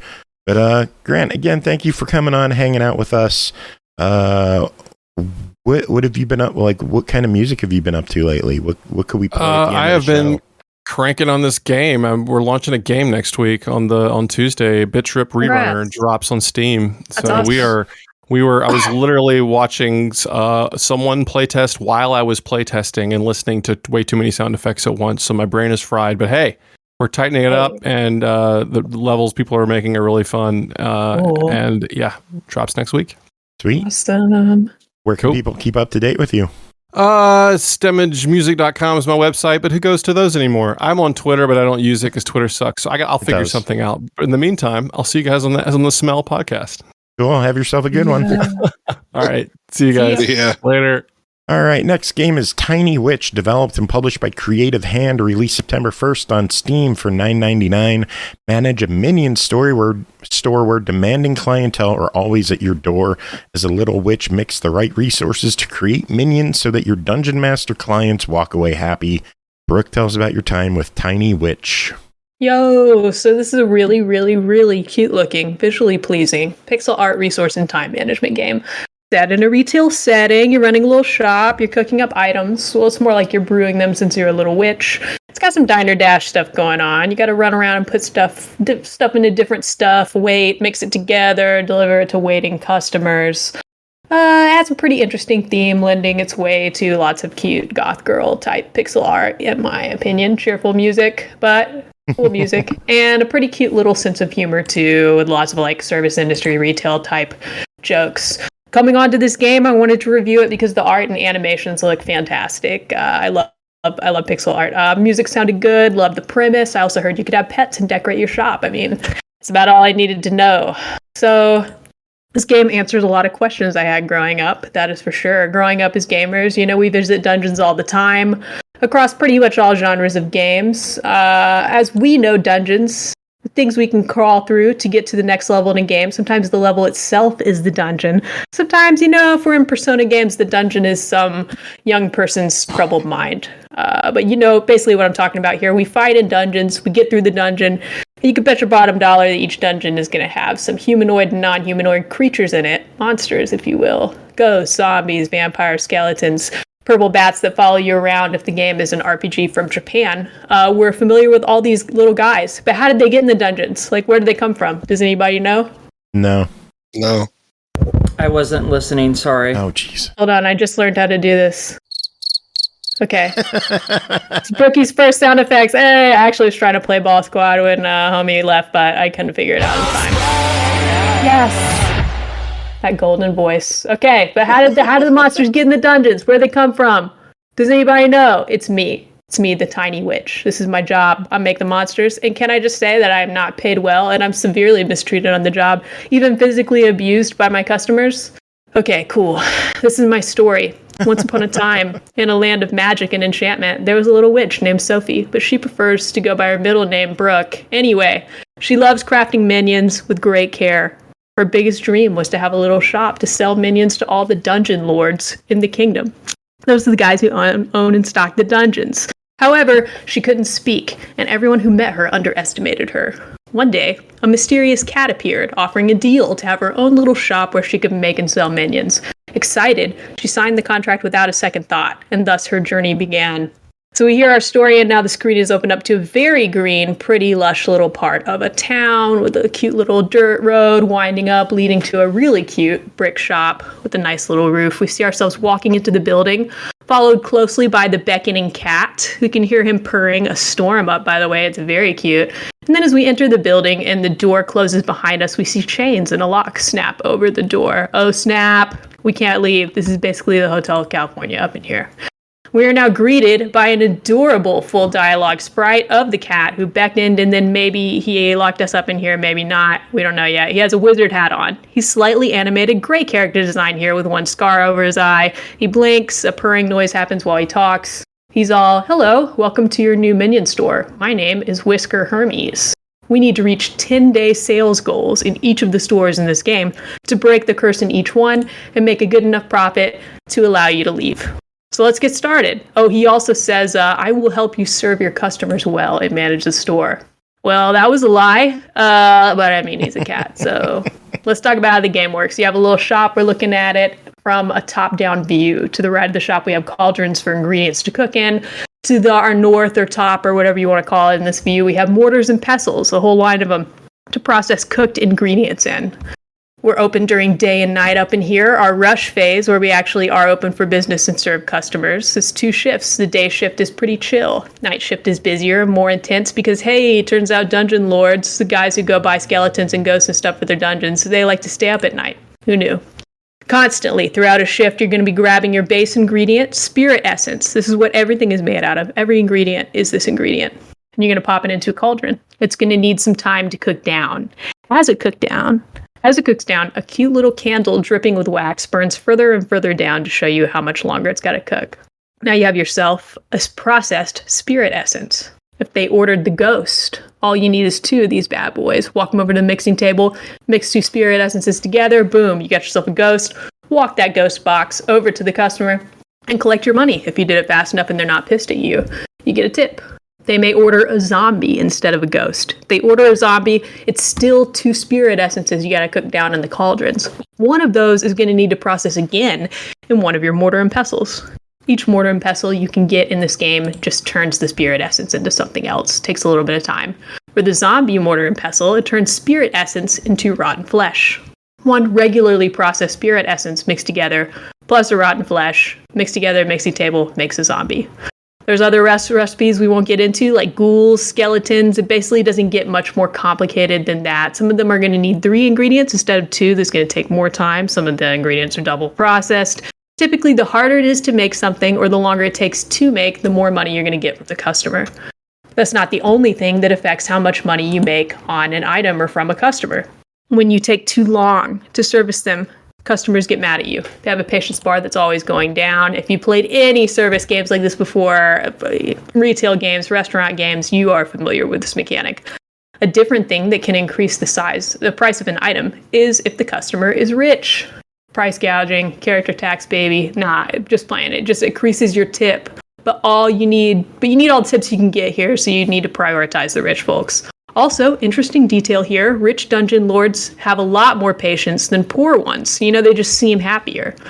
Why is this? Well, it's capitalism, it's classism, it's corporate greed and political corruption, of course, and it denotes that whatever fictional country where we're in right now, where all these dungeons are being subsidized and funded, is probably unlivable. They probably also don't have a universal healthcare system.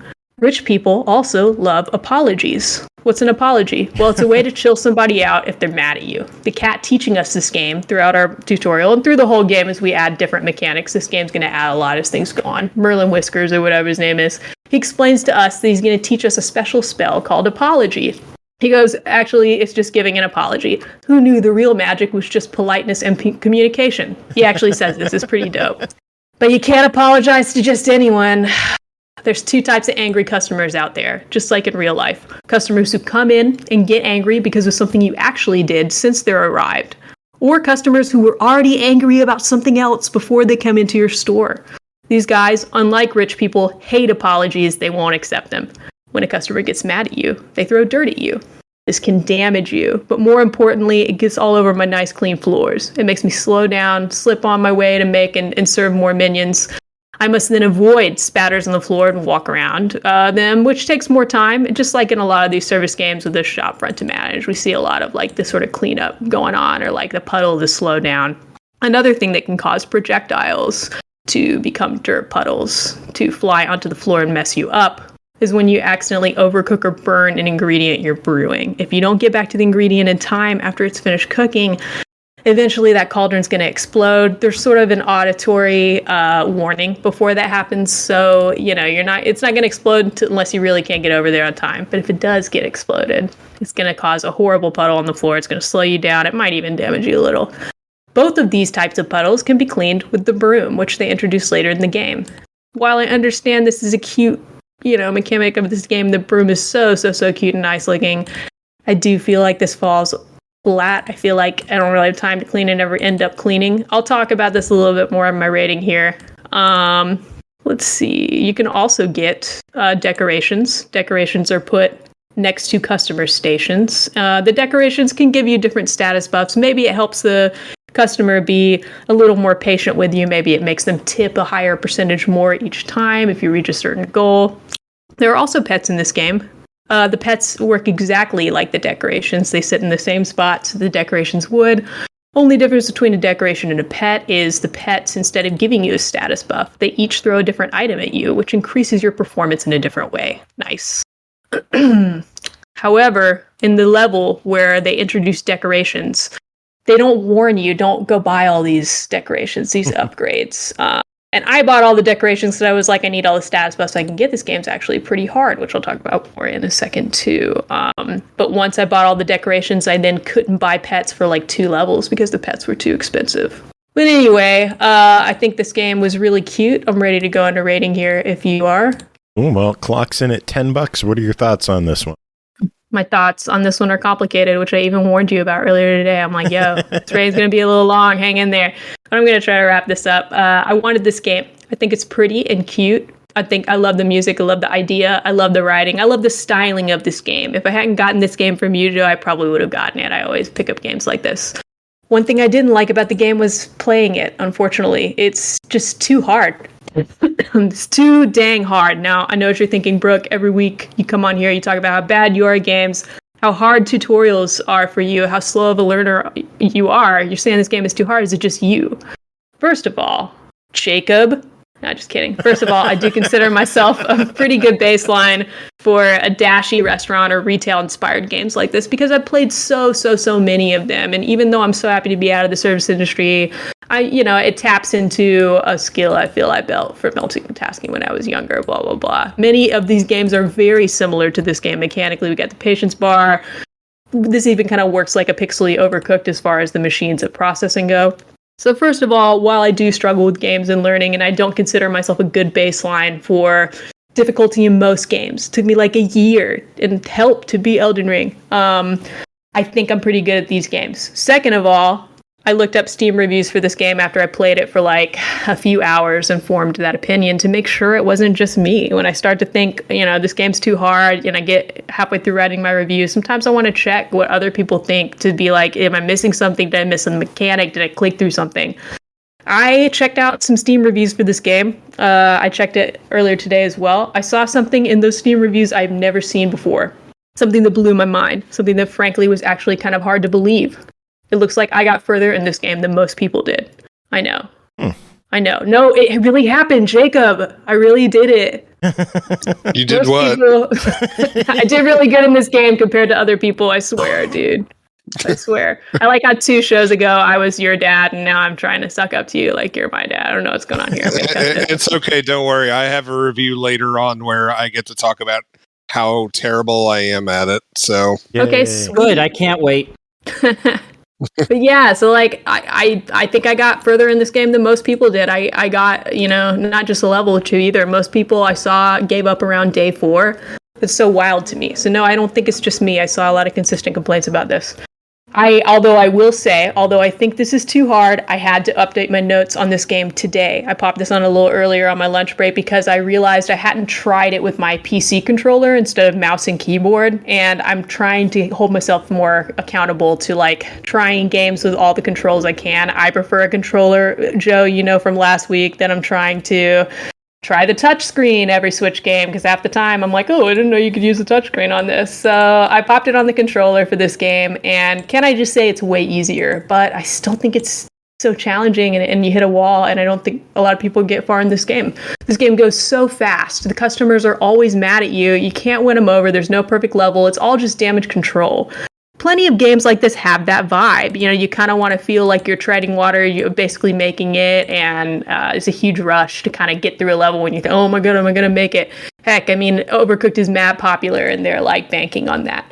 Most of the service industry games I play have all the same components as this one, but I just feel like the basic pacing of this game and its demands, I just don't find it that...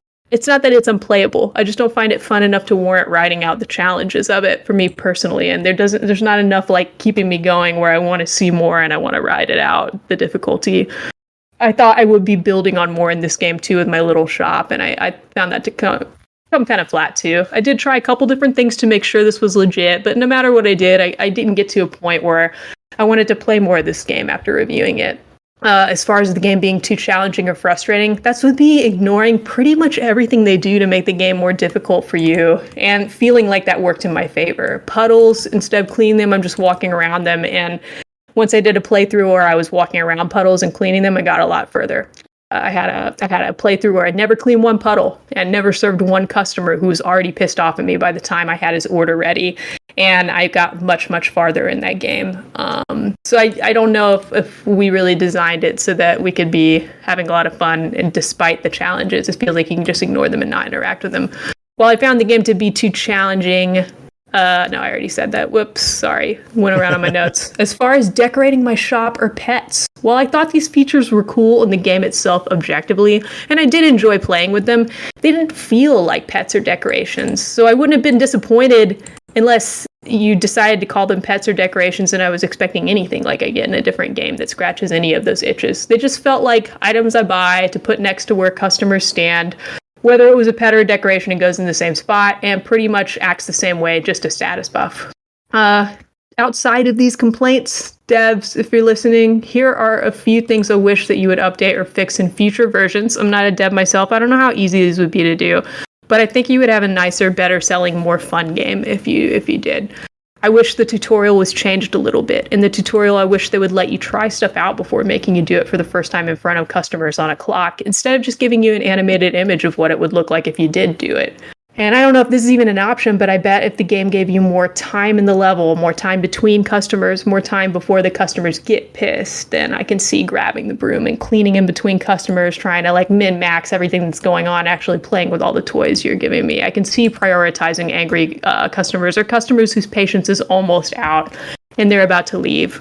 If you're gonna play this game anyway, and these complaints don't bother you, and you don't think any of these will be a problem for you, you want to try it out, here are my tips, because it took me a few playthroughs before I felt like, hey, I think I'm doing pretty good at this.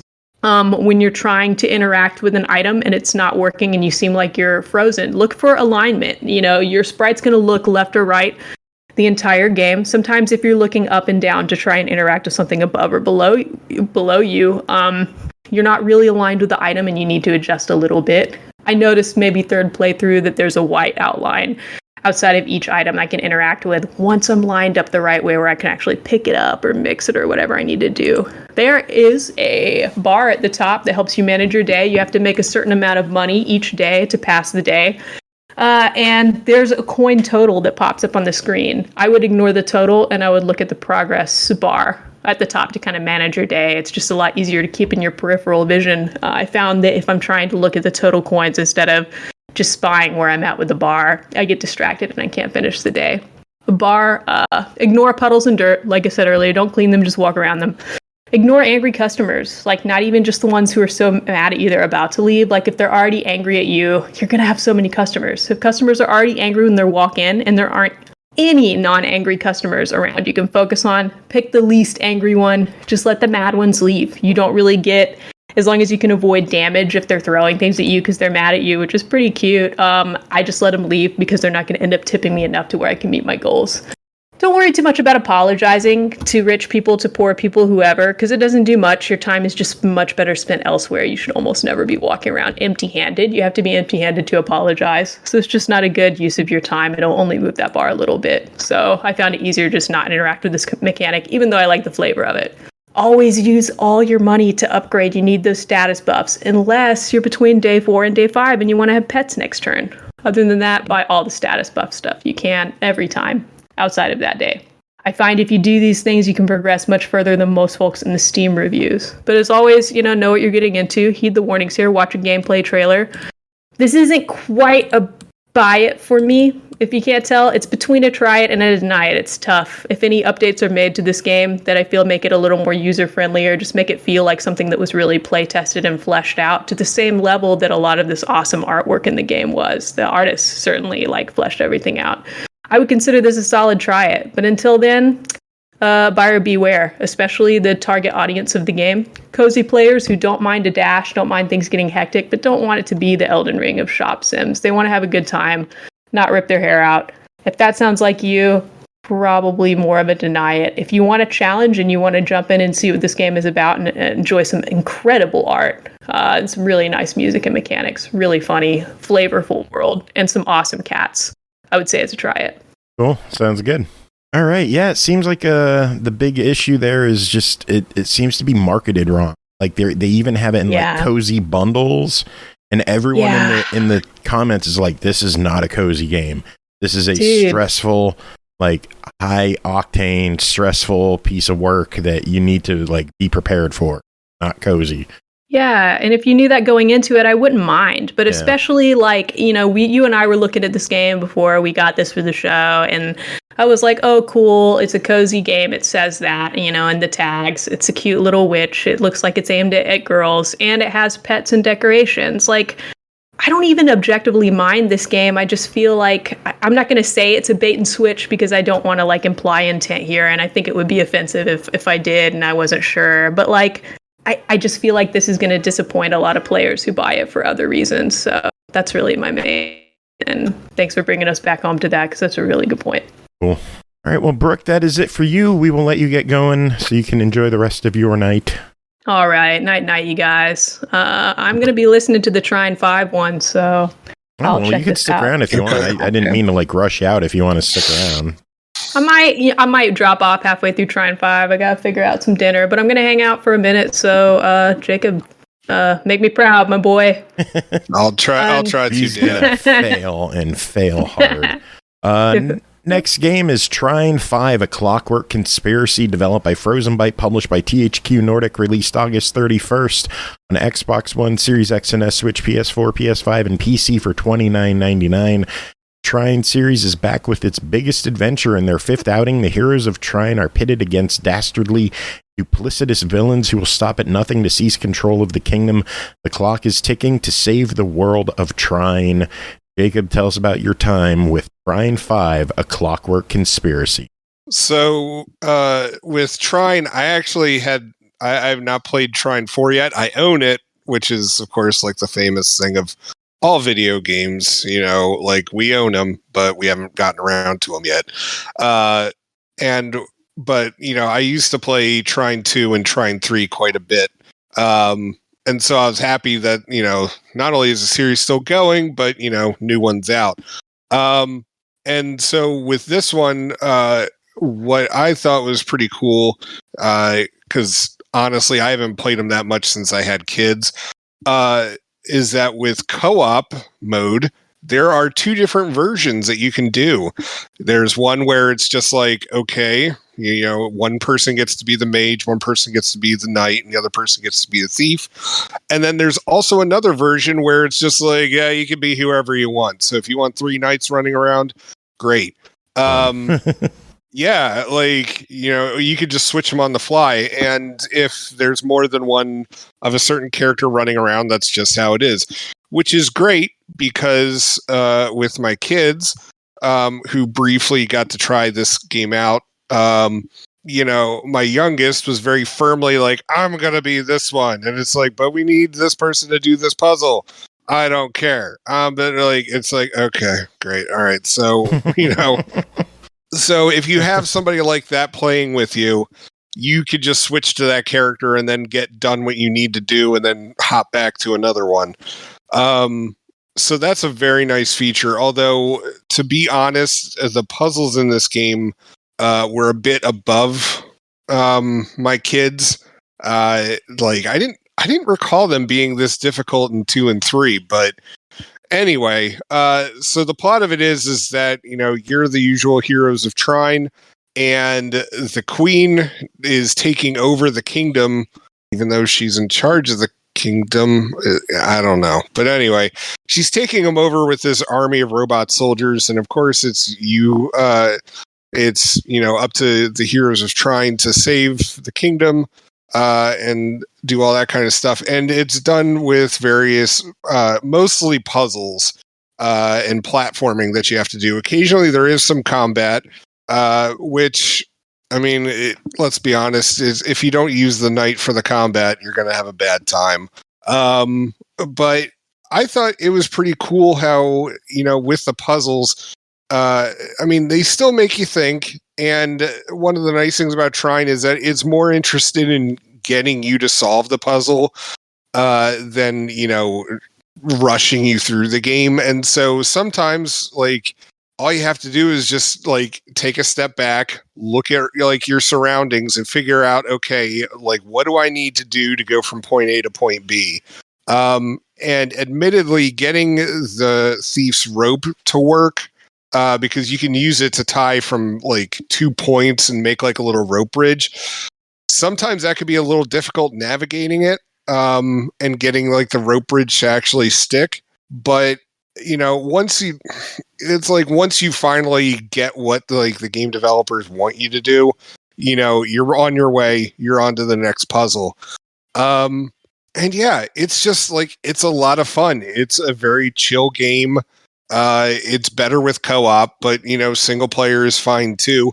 My only real complaint with it is that, while it is a family friendly game, if you're a parent, you're definitely going to be coming in to save the day and help the kids figure out what the heck to do next. And the plot's kind of ho-hum, but honestly, I was having a blast with it. It's a very fun quality game that you would expect from the Trine series. Yeah, it's great, and I'm glad that I got back into the series, and I'm looking forward to going back and replaying all of them. This one clocks in at some point. This one clocks in at $29.99. What are your thoughts? Yeah, for $30, I'd be okay with it. It's not like this is a yearly release or that kind of stuff. And the games and the game itself but like the puzzles within are solid enough that it's a good challenge for $30. I'd recommend it. Cool.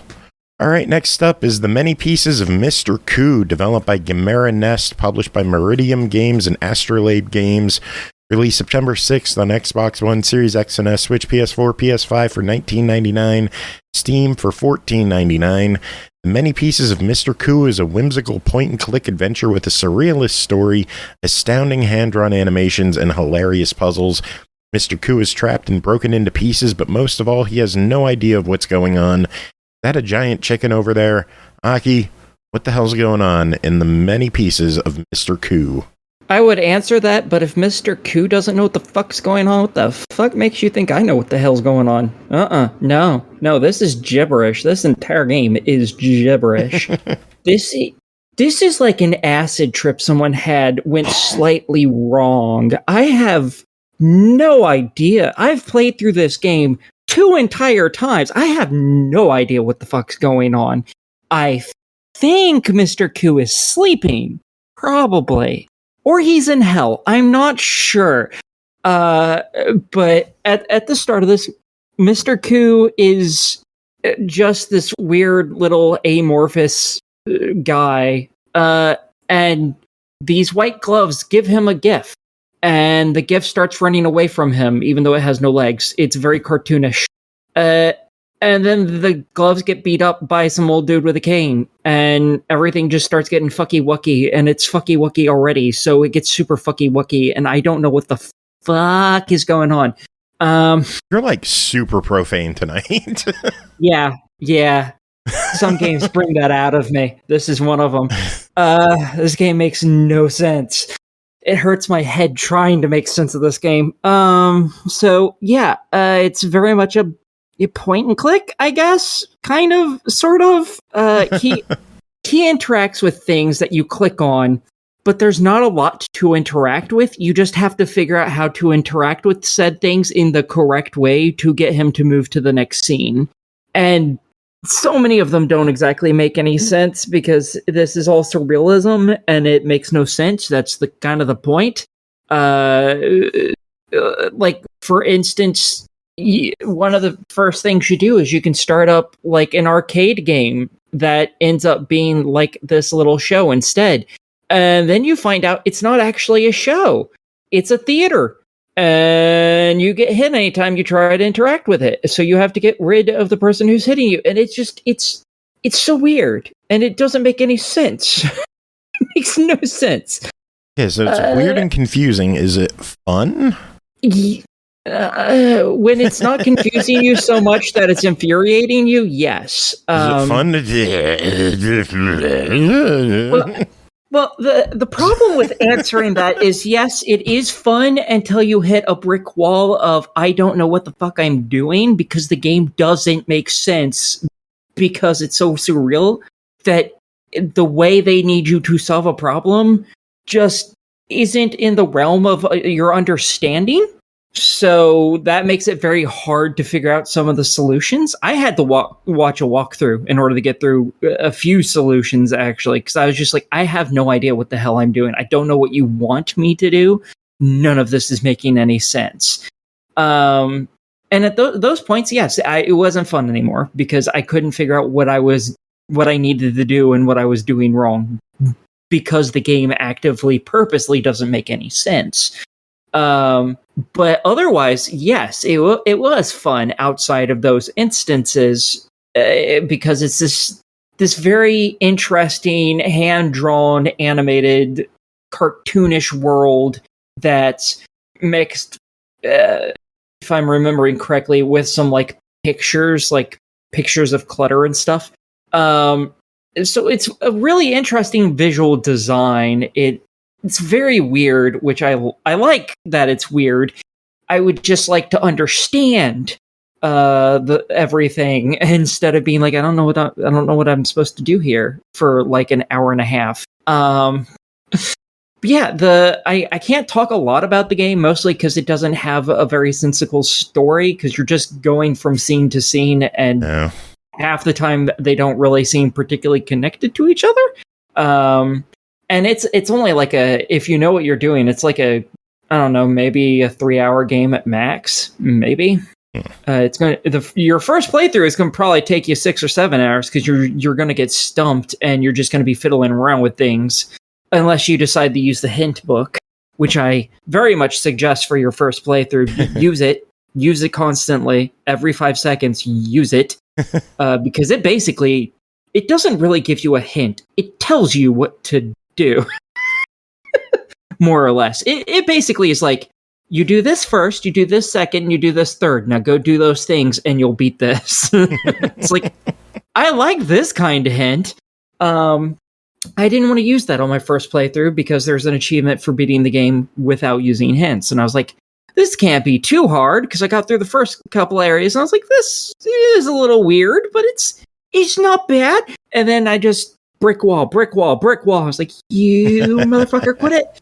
What happened to it making some semblance of sense? None of this makes sense anymore. I don't know what I'm trying to do, but it is very interesting, if nothing else. It is a very interesting game, both visually and just what's going on in the game is interesting, even though it doesn't make a lot of sense. So I don't have a lot to say about it because it's so short of a game. Yeah. And it makes so little sense, but I did really like it, and I think it's something that a lot of people will enjoy. So go ahead and ask your question. Well, it clocks in at $20, $15 on Steam. What are your thoughts? I think this is a very solid try it. I think if you're willing to spend 2 to 3 hours on a single puzzle to try and figure out what the fuck you're doing when that thing only takes like 5 actions, I think you'll definitely like this game. Otherwise, it may irritate you, but again, there are walkthroughs on YouTube that tell you how to beat the game. So it's a very simple game at that point, but I think it's really worth playing just because it's really cool. So I think it's a very good, solid try. Cool. Let's move on. The next game is Mystic Gate, developed by Zoo Corporation and eastasiasoft, published by eastasiasoft. Released September 13th on Xbox One, Series X and S, Switch, PS4, PS5 for $9.99. A mystic gate created by the gods suddenly appears in the human world. Adventurers challenge themselves with the tests that await them beyond the gate. In order to earn your wish, you must defeat hordes and bosses in this roguelike dungeon exploration bullet hell. Jacob, what is Mystic Gate? So, yeah, so it is an interesting mix between top-down shmup or just, I guess, top-down shooter game. And because, yeah, it's not really a shmup, but it's more of top-down shooter, roguelite, and like all roguelites, it is frustrating. And so the game starts you off at this village, and you're warned, don't go through the gate. Because lots of adventurers have gone through, and here's all the tombstones of everybody who's gone through and never returned. So why are you doing it? Well, because whatever. Otherwise we don't have a game. And there's a couple of people in town that you can talk to. One guy will pay you for bringing him information about stuff on the inside, like what weapons you find, what enemies you run into. And that's really the only thing that ever carries over, or at least the only thing I was ever able to find. Because this game is so, at least for me, because also the best thing is there are 3 levels of difficulty for this game. Normal, I think it's the next one's hard, and then there's another one. And it's after you've gotten past certain stuff, you can unlock harder levels. And I'm okay. Can we start off on easy? No, there's no easy. Okay. Yeah. On normal, this game is insanely hard. There is very little health to pick up. The weapons, it doesn't really explain to you how to switch in between weapons. I had to figure that out myself. And it also really just doesn't tell you what's going on or how to really do anything. And so a lot of it is going to be discovery on your end. And so you get to wander around a dungeon, and there are some rooms where you either have to gather up a key to get out or to get into certain areas. And then you also have to gather up keys just to get to the boss area. Other rooms you have to clear out like all of the bad guys or goblins. Like there's different animals that can pop up, and it's different every single time. And you have to like clear out the room before it'll unlock. And then after you've pretty much cleared out the dungeon, got your 3 keys, there will sometimes be a shopkeeper that you could just buy random stuff from. Some of it's helpful, some of it's not. Again, all randomized. And then you have to defeat the boss, which I never could on normal. And I messaged Joe about this. I was just like, this game is ridiculously hard, and I'm playing on normal. Like I can't beat the tutorial boss. And the game is never like, oh, well, like you've died 5 times in a row. Would you like to do this on easy? Or like, remember how Ninja Gaiden had like the dog, like the dog setting after you died like 20 times in a row on the first level? I really wish that like I would gladly take whatever insults this game was going to throw at me, just so like I could at least feel vaguely accomplished in this game. Every single time, like I went up against the boss, it just stomped the crap out of me. Like I never had a chance to get anything done, and I'm just like, okay. And then I went back to do it again, and of course you have to go back and clear out the entire dungeon, which is different this time. It's set up differently. And so it's not like you can even like go back and like get your stuff. Like I mean, I would have even have taken that. And it's just, yeah, it just gets frustrating real fast. And the thing is, it doesn't seem like it's a bad game. It's just, I am not good for this game. Like, this is just not my cup of tea. Yeah. It might work better on PC than Xbox. I don't know. Or like keyboard and mouse instead of a controller. Maybe. But I did not do well with this. Well, it clocks in at $10. Is this something that people should risk the money on? Is it just... If you're looking for a challenge, this game will definitely give you one. But if you're looking for something that's like laid back and like casual, this is not going to be it. So yeah. I would suggest it as a try it. Well, how about this? It's on sale for 2 weeks for $7.99. Does that change your thoughts at all? I mean, again, as I said, like if you're looking for a challenge, buy it. If you are looking for a very casual experience, this isn't going to be it. So, and definitely get it on sale if this sounds interesting, though.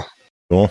All right, next up is Kalinur, developed by Pixel vs. Pixel, published by Penguin Pop Games, released August 29th on Xbox One, Series X and S, Switch, PS4, PS5 for $5.99. Defeat the mage Kalinur and bring peace back to the kingdom in this mini Metroidvania with a lot of action. Both of you played this. Aki, how about you start off? What is Kalinur?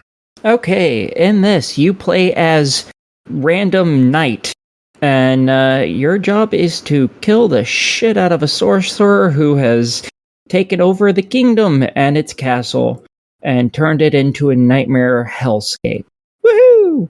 It's a Castlevania-esque game, and it's very easy. It only requires you to beat 2 out of like 6 bosses, and everything else can be done within like half hour of starting the game, achievement-wise. So for all you achievement hunters, have fun. For everyone who actually wants to beat the game, you can beat it in a day pretty easily. I think it took me like 5 hours, and like 2 hours of that was just me farming. Yeah, I mentioned to you that I didn't complete this game mainly because I was frustrated with, I don't want to say the difficulty, it's just there's no healing in the game. So if you get cheap-shotted by a couple of enemies on the way from a save room to a boss, you're starting a boss battle with like half your life, and then you got to just figure it out from there. Yeah, when you kill enemies... It's more frustrating than hard, and it's an annoyance to me, and I'd rather just play something else. Yeah, in this game, unlike lots of other Castlevania-type games, if you lose health and you kill an enemy, sometimes they might drop health. This game doesn't do this. This game, they drop money or fucking nothing. You get nothing. Do not pass go. You get nothing. and therefore any health you lose, well, that sucks to be you. Yeah. And you can upgrade your health every time you get 200 coins, and that is just what the price is all the time. It's just 200 coins, and at the beginning of the game, that's a lot of damn coins. And when you get 200 coins, you can either increase your health by 5 points, or you can increase the damage you deal by 2 points. And quite frankly, enemies do an obscene amount of damage to you. Throughout the entire game, they do an obscene amount of damage to you. I have a turbo controller, so I was able to farm enemies to get my health to 100, and I think my damage to like 50-something. Yeah, so you cheesed it. Yeah, and then on top of that, I also used my turbo controller to attack bosses. Otherwise, I still would have died even with that much health and that much damage I was doing. Because again, I can hit a boss in like 15 times in a second or some stupid number like that with the turbo controller. Good Lord. And I needed it because the bosses still took multiple seconds to kill them even with that. So yeah, no, you are expected to farm in this game a lot. So much. Jacob, did you farm? What did you do in this one? Die a lot. Shocking. No, I didn't. You didn't. So. But like I tried, and like failed. I mean, I was Aki, be nice. I am. Could have said you haven't been nice this whole episode. Hey, I haven't picked on anyone. The only one you've been nice to is Brooke, and that's standard for you. Yeah. Fair enough. Anyway, Kalinur. Yeah, so I mean, it is a simple Metroidvania. But yeah, I agree with Aki on the health thing. Like, it gets annoying after a while, especially early on. But if you're willing to plug away at this game, like, I think there's fun to be had. And obviously, it's not the greatest Metroidvania, but it's fine. Like, it's not going to set the world on fire, but it's a fun couple of hours. Cool. Well, the game clocks in at a whopping $5.99. What are your thoughts? Fuck it, why not? Fair. I think it's worth getting. I thought it was fun, especially if you have a turbo controller. If you don't, it's kind of debatable because you'll be sitting here for hours and hours and hours. Because even where I got my character, you probably have to be like 5 times better in both categories to actually beat the bosses legitimately. So, I mean, if you're willing to do that without a turbo controller, then get it. If you're not and you don't have a turbo controller, maybe don't get it. If you have a turbo controller, you can beat it in like 5 hours. You're good. Sounds good. All right, next up, Demolish and Build Classic, developed by Demolish Games, published by Ultimate Games, released September 6th on Xbox One and Series X and S for $7.59. Become a boss of Demolition and Build Company. Destroy small wooden huts and huge concrete buildings. Manage your workers, invest earned cash in your own land properties, and rent them for profit in an open sandbox world. Use various hand tools, buy new machines, and customize their parts for specialized tasks. Jacob, what is going on in Demolish and Build Classic? So, in Demolish and Build Classic, Joe had asked, if I was interested in taking this game on. And so, I go online to check out previews and all that kind of stuff.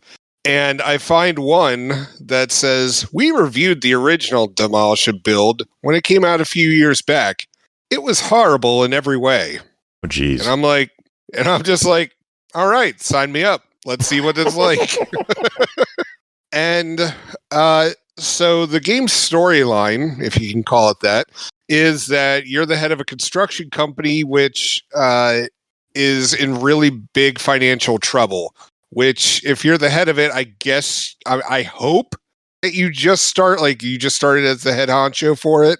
Otherwise, I don't know why your employees are like, yeah, man, you screwed up, but let's try to rebuild this. And so the game starts you off you get a pickup truck and you have a hammer and a wrench, and it's just like, all right, well, the easiest way to get some money going is to find random sites to demolish stuff. So let's go over to this site here. And we're also not going to tell you how to do anything. You need to look it up in the menus. And also none of the controls can be, you can't rebind the controls into anything that would resemble, making sense. So fingers crossed, you can hope like you can figure this stuff out. Oh, and also our camera is going to make you feel like you need to throw up. Yay. So, uh-oh. Yeah. Yeah.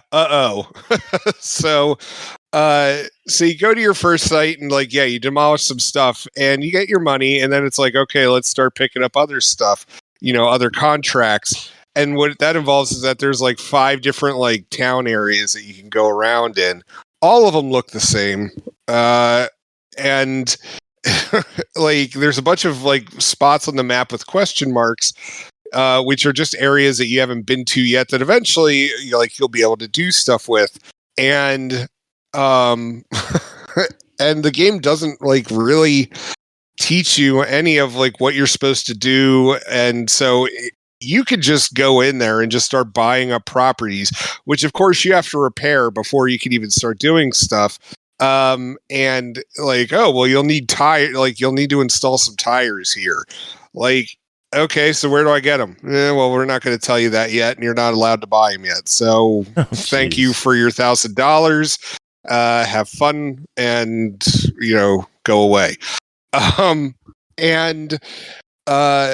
So you get to use a bulldozer, and there's other vehicles you could buy for thousands of dollars. And thankfully, if you get a truck stuck somewhere, which I did, the game doesn't charge you extra money for a new truck. It just respawns it elsewhere.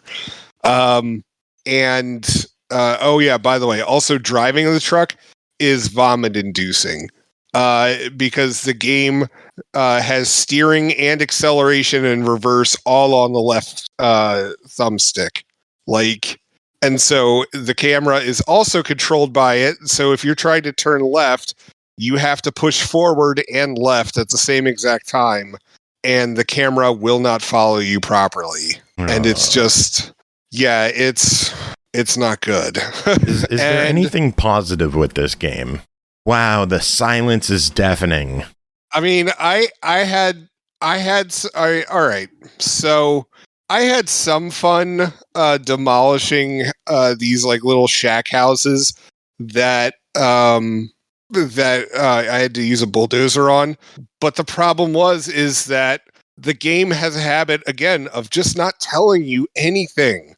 And so, I have a bulldozer, and there's these little concrete blocks that were in front of the house, in front of this row of houses, and they've got some steel stuff going out. Well, here I am thinking, oh, well, I've got a bulldozer, I could just push them out of the way.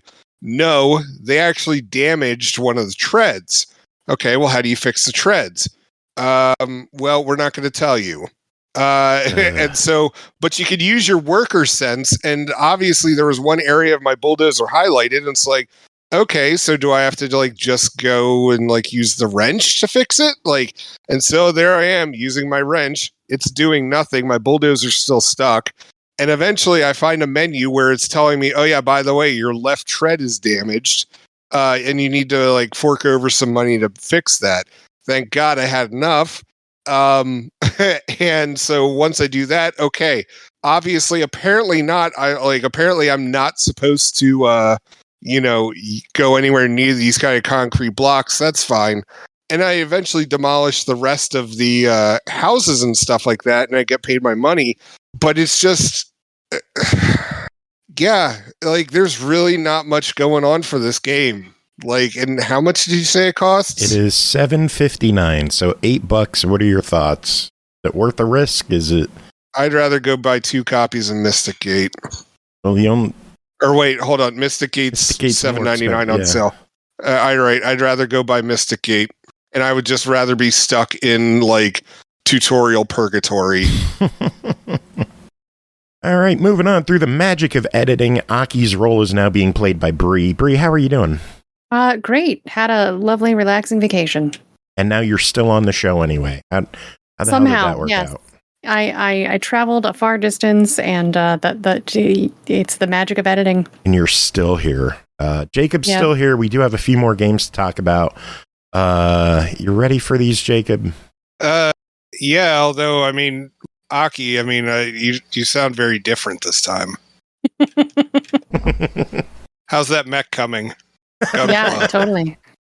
Yes. It's totally coming along. Yes, it's becoming a thing. It's good. Super big, isn't it? Probably, yes.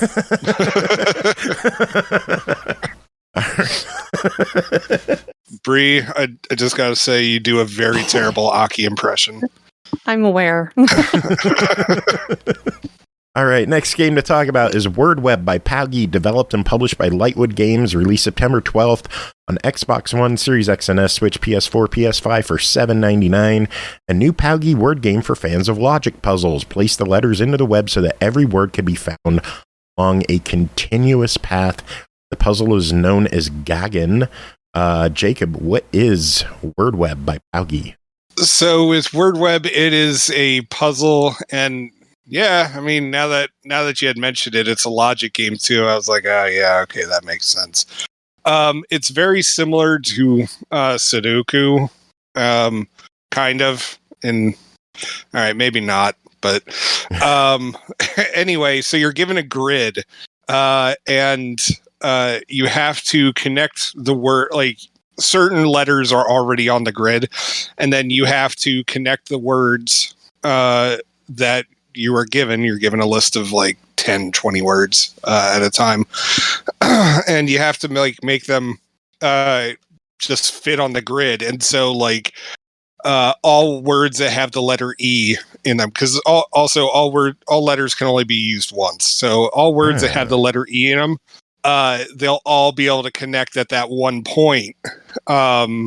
And so you have to strategically place the letters around, and it doesn't have to be like in necessary like order. Like you could have like B and then diagonally to the left E and then down F, like to the left O, like it just diagonally needs to be a to the connected left path. It doesn't need to be like a straight horizontal or vertical.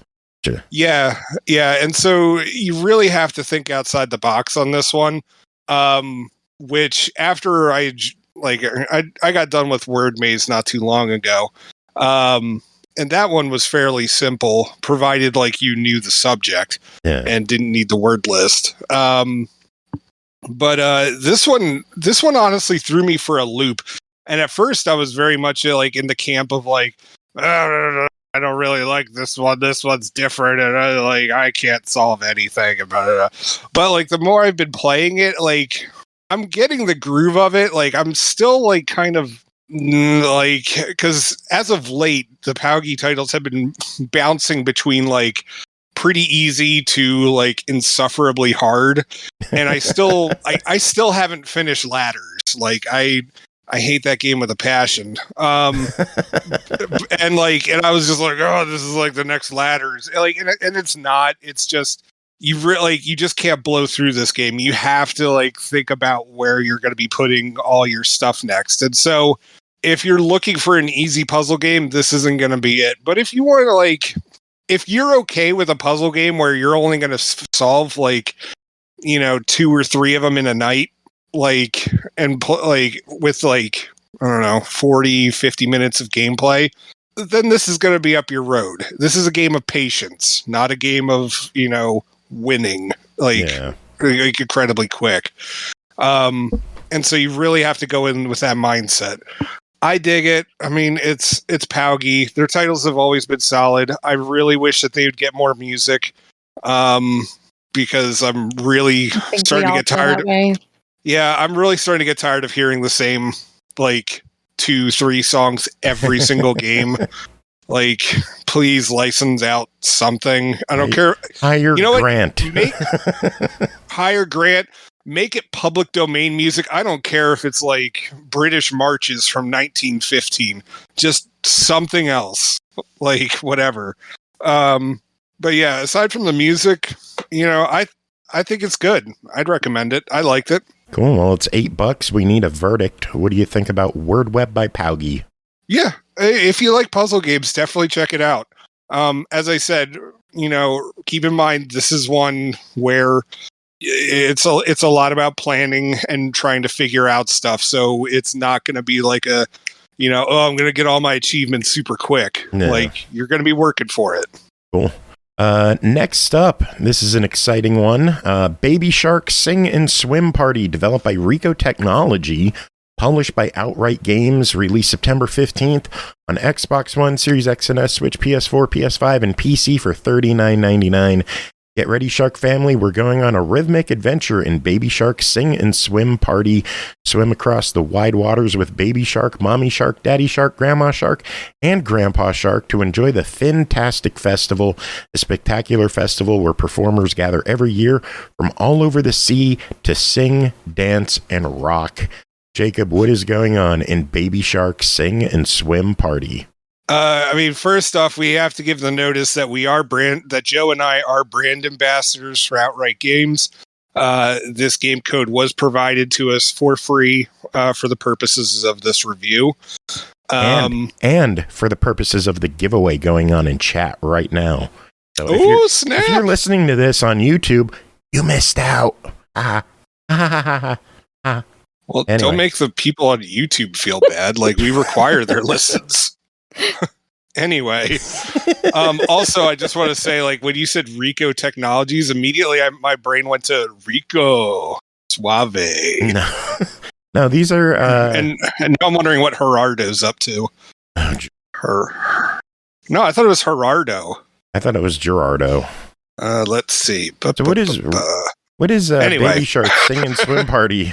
What's going on there? So it is essentially a mixture of multiple mini games, with the bulk of them being the first one being a rhythm game, where you have to press or hold or tap repeatedly certain buttons as they show up on the screen and they pass over the metronome. So if you're already familiar with Rock Band, Guitar Hero, trying to think of other games like this. If you're familiar with how rhythm games work, you kind of get an idea. Yeah, so essentially, it's a rhythm game. And then the other half are these swimming sections, where you have to control your character, which you can decide which of the 5 characters you're going to be at the beginning. And of course, you could swap out costumes and stuff like that. So I've got Daddy Shark dressed as a mermaid. Me too. Well, yeah, it's the first. It's the first one you have unlocked. So it's hilarious. Right, so of course. I mean, he looks good as a mermaid. But anyways, so you have to swim around and avoid obstacles while collecting stars and you have to collect stars and cards while avoiding other fish, some hazards like kelp or whatever. And these are very similar to previous Outright Games level parts, especially Paw Patrol and the DC League of Super Pets. That one, the one with Crypto, the super dog. Those both of them had very similar on rails stuff. So did the PJ Masks game as well. And so, unlike those, these are much simpler because obviously the target audience is much younger. And it just goes through you going through all the different levels, and a lot of the time you're going to hear the Baby Shark song or remixes of it. Yes. There's one with a quote unquote Latin beat. There's like an electronica one. There's all sorts of stuff. Kind of reminds me of the JoJo Siwa or whatever her name is game as well, from what you're describing, which is yes. Cool. Yeah. I mean, I dug that game too, honestly. I really liked that one. Yeah. Yeah. That was surprisingly solid. And this one is too, as long as you're willing to put up with the music, because you're going to be hearing the same music over and over and over again. And granted, it's variations on a tune, but it's still like, I really hope you like hearing Baby Shark, because you're going to be hearing that like every like 2 or 3 levels. And it does change it up a bit with other Pink Fong songs, but it's pretty much you better like Baby Shark. And as I said, there are collectibles scattered throughout. You need to get 3 stars on each of the levels, which, I've heard later on they can get more difficult. I haven't completed the game yet. But some of the other brand ambassadors were saying, like, towards the end, it starts getting a little iffy. But honestly, like, I thought the gameplay was far more solid than similar levels that you found in the Paw Patrol games and the DC League of Super Pets. Like, is this going to set the world on fire? No. But if your kid's like 3 or 4, they're going to be entertained. And thankfully, like, it's not like a you lose kind of situation. It's just, hey, try again. And you did okay. Yeah. That kind of stuff. And I got to say, I am so much better than my youngest kid at this game. Which brings up something if you also need an ego boost, like, this is, that brings up something I want to mention with the game. I'm good at Baby Shark. What's up? I think it's a bit too difficult for the target audience.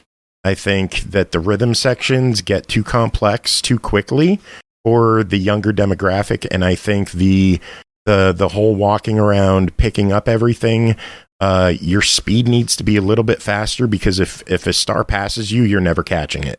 And no, I've actually been able to back up and collect a star. Like, it doesn't always happen, but I've still been able to do it. If a star passes me and I try chasing it, I'll end up missing even more stars. Because and I'm not trying to be funny when I ask you this. Like, you can move your fish forwards and backwards too, right? I hover around the front and use, like, backing up as like a last resort. I feel like you need to be able to move a little bit faster. Maybe have a dash mechanic in there somewhere to sprint somewhere quicker. Having the jump is helpful, but they throw so many hazards at you that it just gets a bit ridiculous. Like, I'll have 4 anchors falling on me while there's the swordfish or whatever fish it is swimming across, and eels and everything. It really gets a bit overwhelming, and I'm kind of worried to see how hard it gets later in the game. I'm about midway through, and I don't want to say it's like pushing my skills, but if I were like a 4 or 5 year old, I'd probably be struggling a lot more than I should be for what the game but is. at the same time, though, the 4 or 5 year olds also, I mean, like, because you still make it to the end no matter what. So it's like, I don't know. If you want the 3 stars, if you want the completion, if you want everything, it takes. I don't know. I think they made it a bit harder than it should be. I mean, I think that's a fair criticism of it. Because, there's definitely stuff that I went back and picked up from my youngest that, like, they weren't able to get, like, a bunch of the cards on some of the levels. I don't know. I mean, the thing is, I'm used to doing that already. Like, between other outright games like the Paw Patrol games, or even like Lego Star Wars, stuff like that, where it's just like, we don't have anything unlocked. This game's boring. And then, like, I'd spend like 5 hours while they're in bed, unlocking stuff just so they have things to play with in Lego Star Wars. Like, see, but Lego Star Wars is geared towards an all ages kind of audience, where Baby Shark isn't really advertised for us. Like, we could play Maybe it should be. We could play it. We could get through it. Sure, we have the skills for it, but do the younger kids have the skills to complete this game? And I think in its current state, it's a bit too difficult. I don't think it's bad. I'm not saying it's a bad game at all. It's a really well-made game. RecoTechnology did a great job. The animation is gorgeous. The music is, if you can get past the fact that it's Baby Shark over and over, the music is varied and enjoyable to listen to. None of the songs overstay their welcome. Like, everything is like a minute and a half. It's snappy to get through. I wish there was a calibration option for audio. That's more of a nitpick on my end, but I play Rock Band, so yeah, you play Rock Band, and again, this is also a game aimed at like 3 to 5-year-olds. So, oh no, we just got a sub. I'm gonna have to edit that sound effect. Raider Biz, thank you. Or no, that was Javors who subbed. Javors, thank you so much for subbing. I am going to have to edit that sound effect. Whoops. Good job. Good job. Oh boy. Yay. That caught me off guard. Where was I? Yeah, I would love to see some kind of audio calibration in the game. Either that or be a little more forgiving with the hit window on the rhythm game. It's fairly generous to begin with, but there's a lot of times where I'll feel like I'm hitting it on the beat of the song, but graphically it's past the window. So that's why I would love to see some kind of audio calibration to adjust where the hit meets the sound, if that makes sense. People with bigger sound systems will notice it more than people just using TV speakers because of the lag and the latency that comes with the extra sound equipment, but it's just, again, that's a small nitpick on my. I mean, maybe you should also get good scrub. I should get good scrub. Yeah. This game is pretty good. Yeah, it clocks in at $40. What are your thoughts on it? If you've got small kids, then yeah, for $40, totally worth it. If you are an achievement hunter, I'd recommend waiting for a sale on it. Like this is, it's not geared towards adults. Yeah. That's just plain and simple. I mean, I'd appreciate it if you helped out our friends at Outright Games, but otherwise, as I said, wait for a sale. It's good. Like, it's a solid title aimed at small kids. Yeah.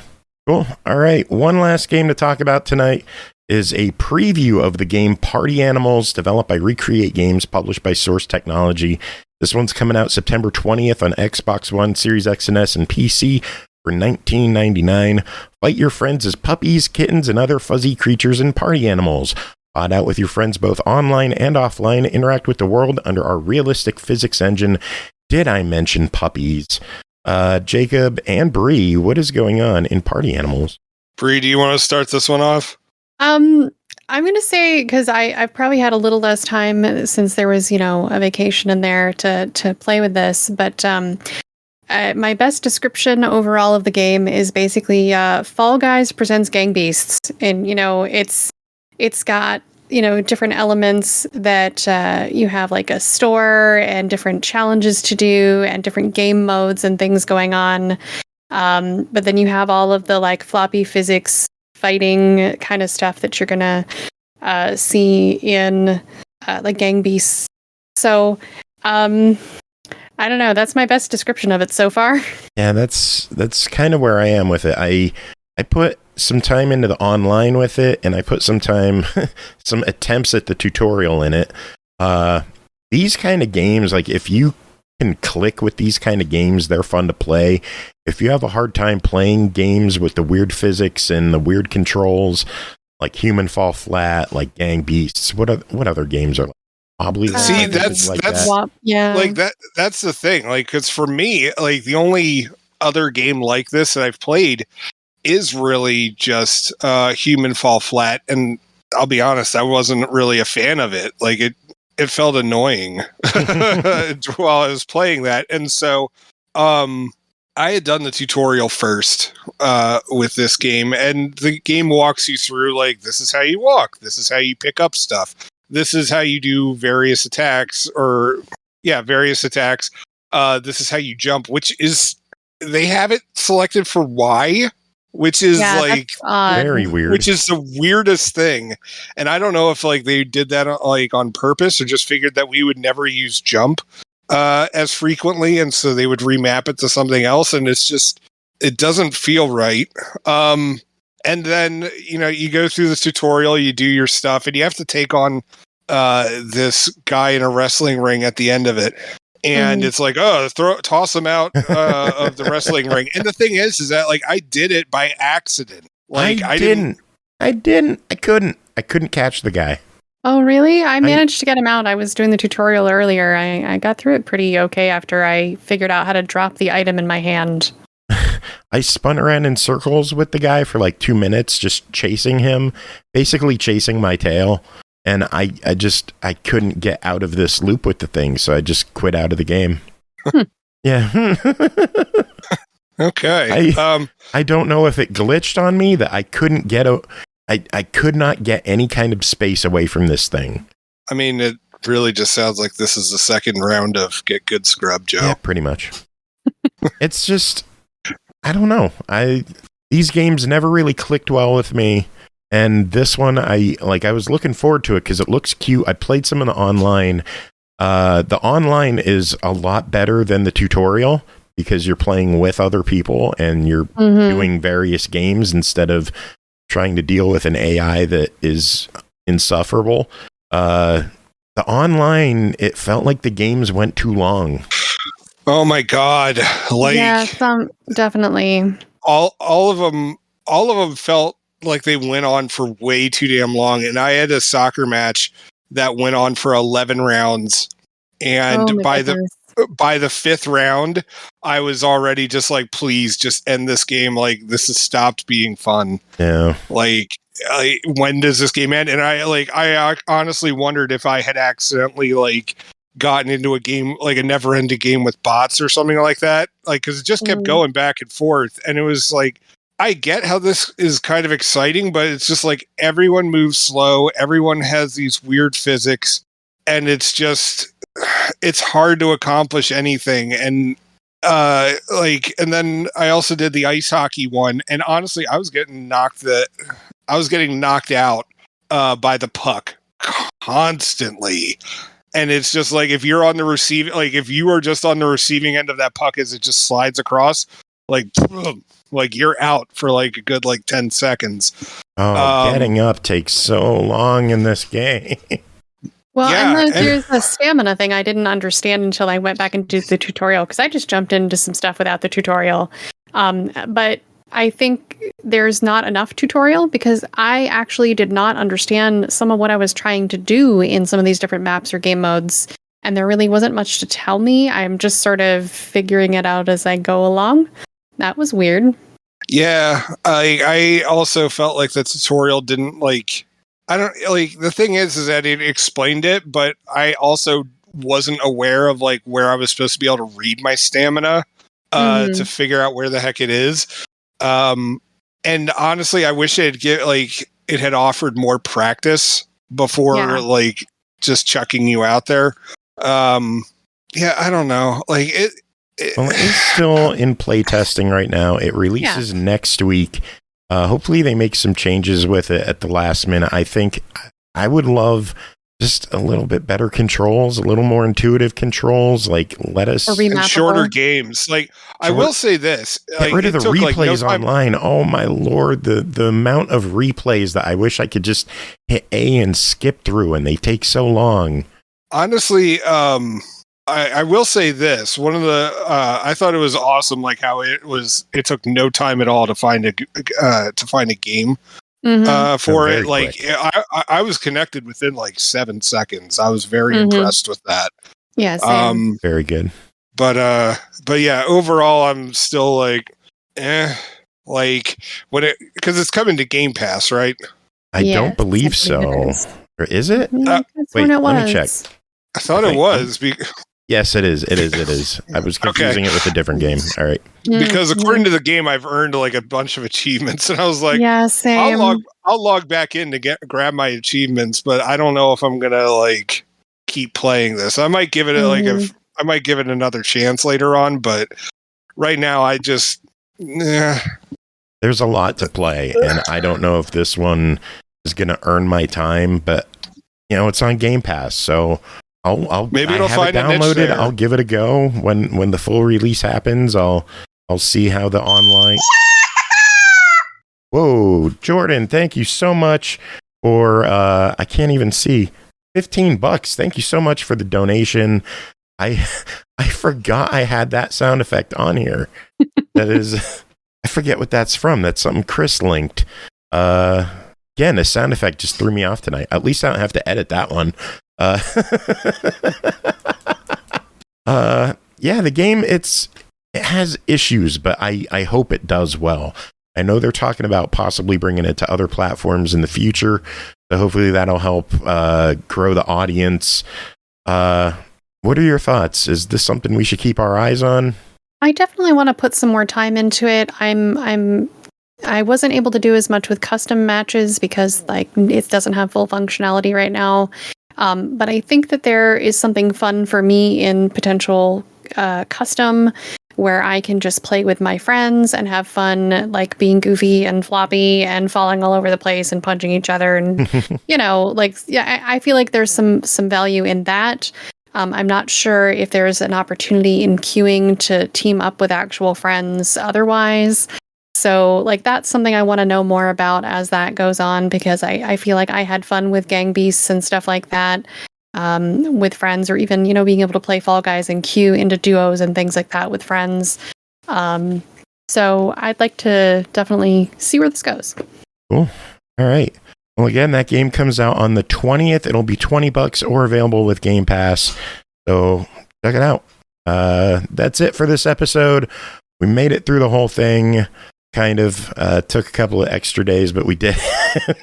Yay! Thanks to Aki for being here. Thanks to Bree for playing Aki for the final segment here. Big thanks to Stemage for coming on, hanging out with us, and keeping us company. Music. I think Are you serious? What? Are you serious? What? You thank Bree and you thank Aki. Hi, I'm here. Are you? Yes. How many of these reviews did I do?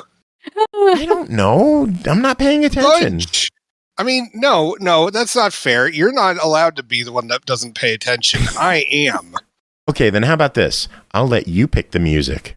Oh. I'm sorry, what? I said that sounds like a bribe. Oh. Yeah, I don't know. You're terrible at this. We were going to play... I want you to play some Tom Jones.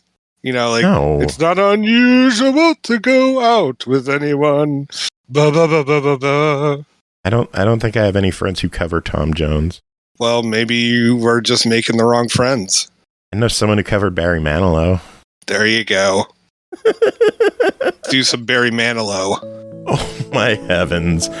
Am I really going to play my own song at the end of the show? Apparently. Oh man. All right, here we go. Here's the music. Good night, everyone.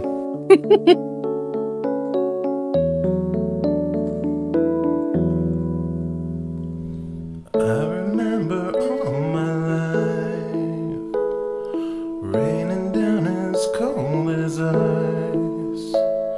Shadows of a man, a face through a window, crying in the night. The night goes into morning, just another day. Happy people pass my way. Looking in their eyes, I see a memory. I never realized how happy you made me, your Mustang. Well, you came and you gave without taking, but I sent you away, your Mustang. Well, you kissed me and stopped me from shaking, and I need you today, your Mustang.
crying on a breeze.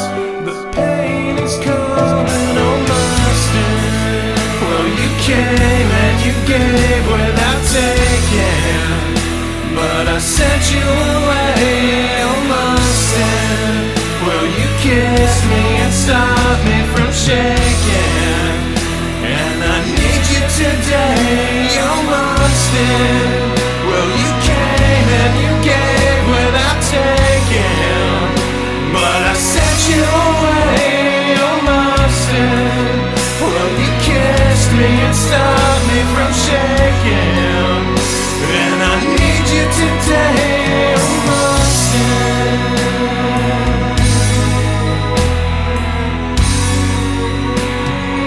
Need you today, oh master.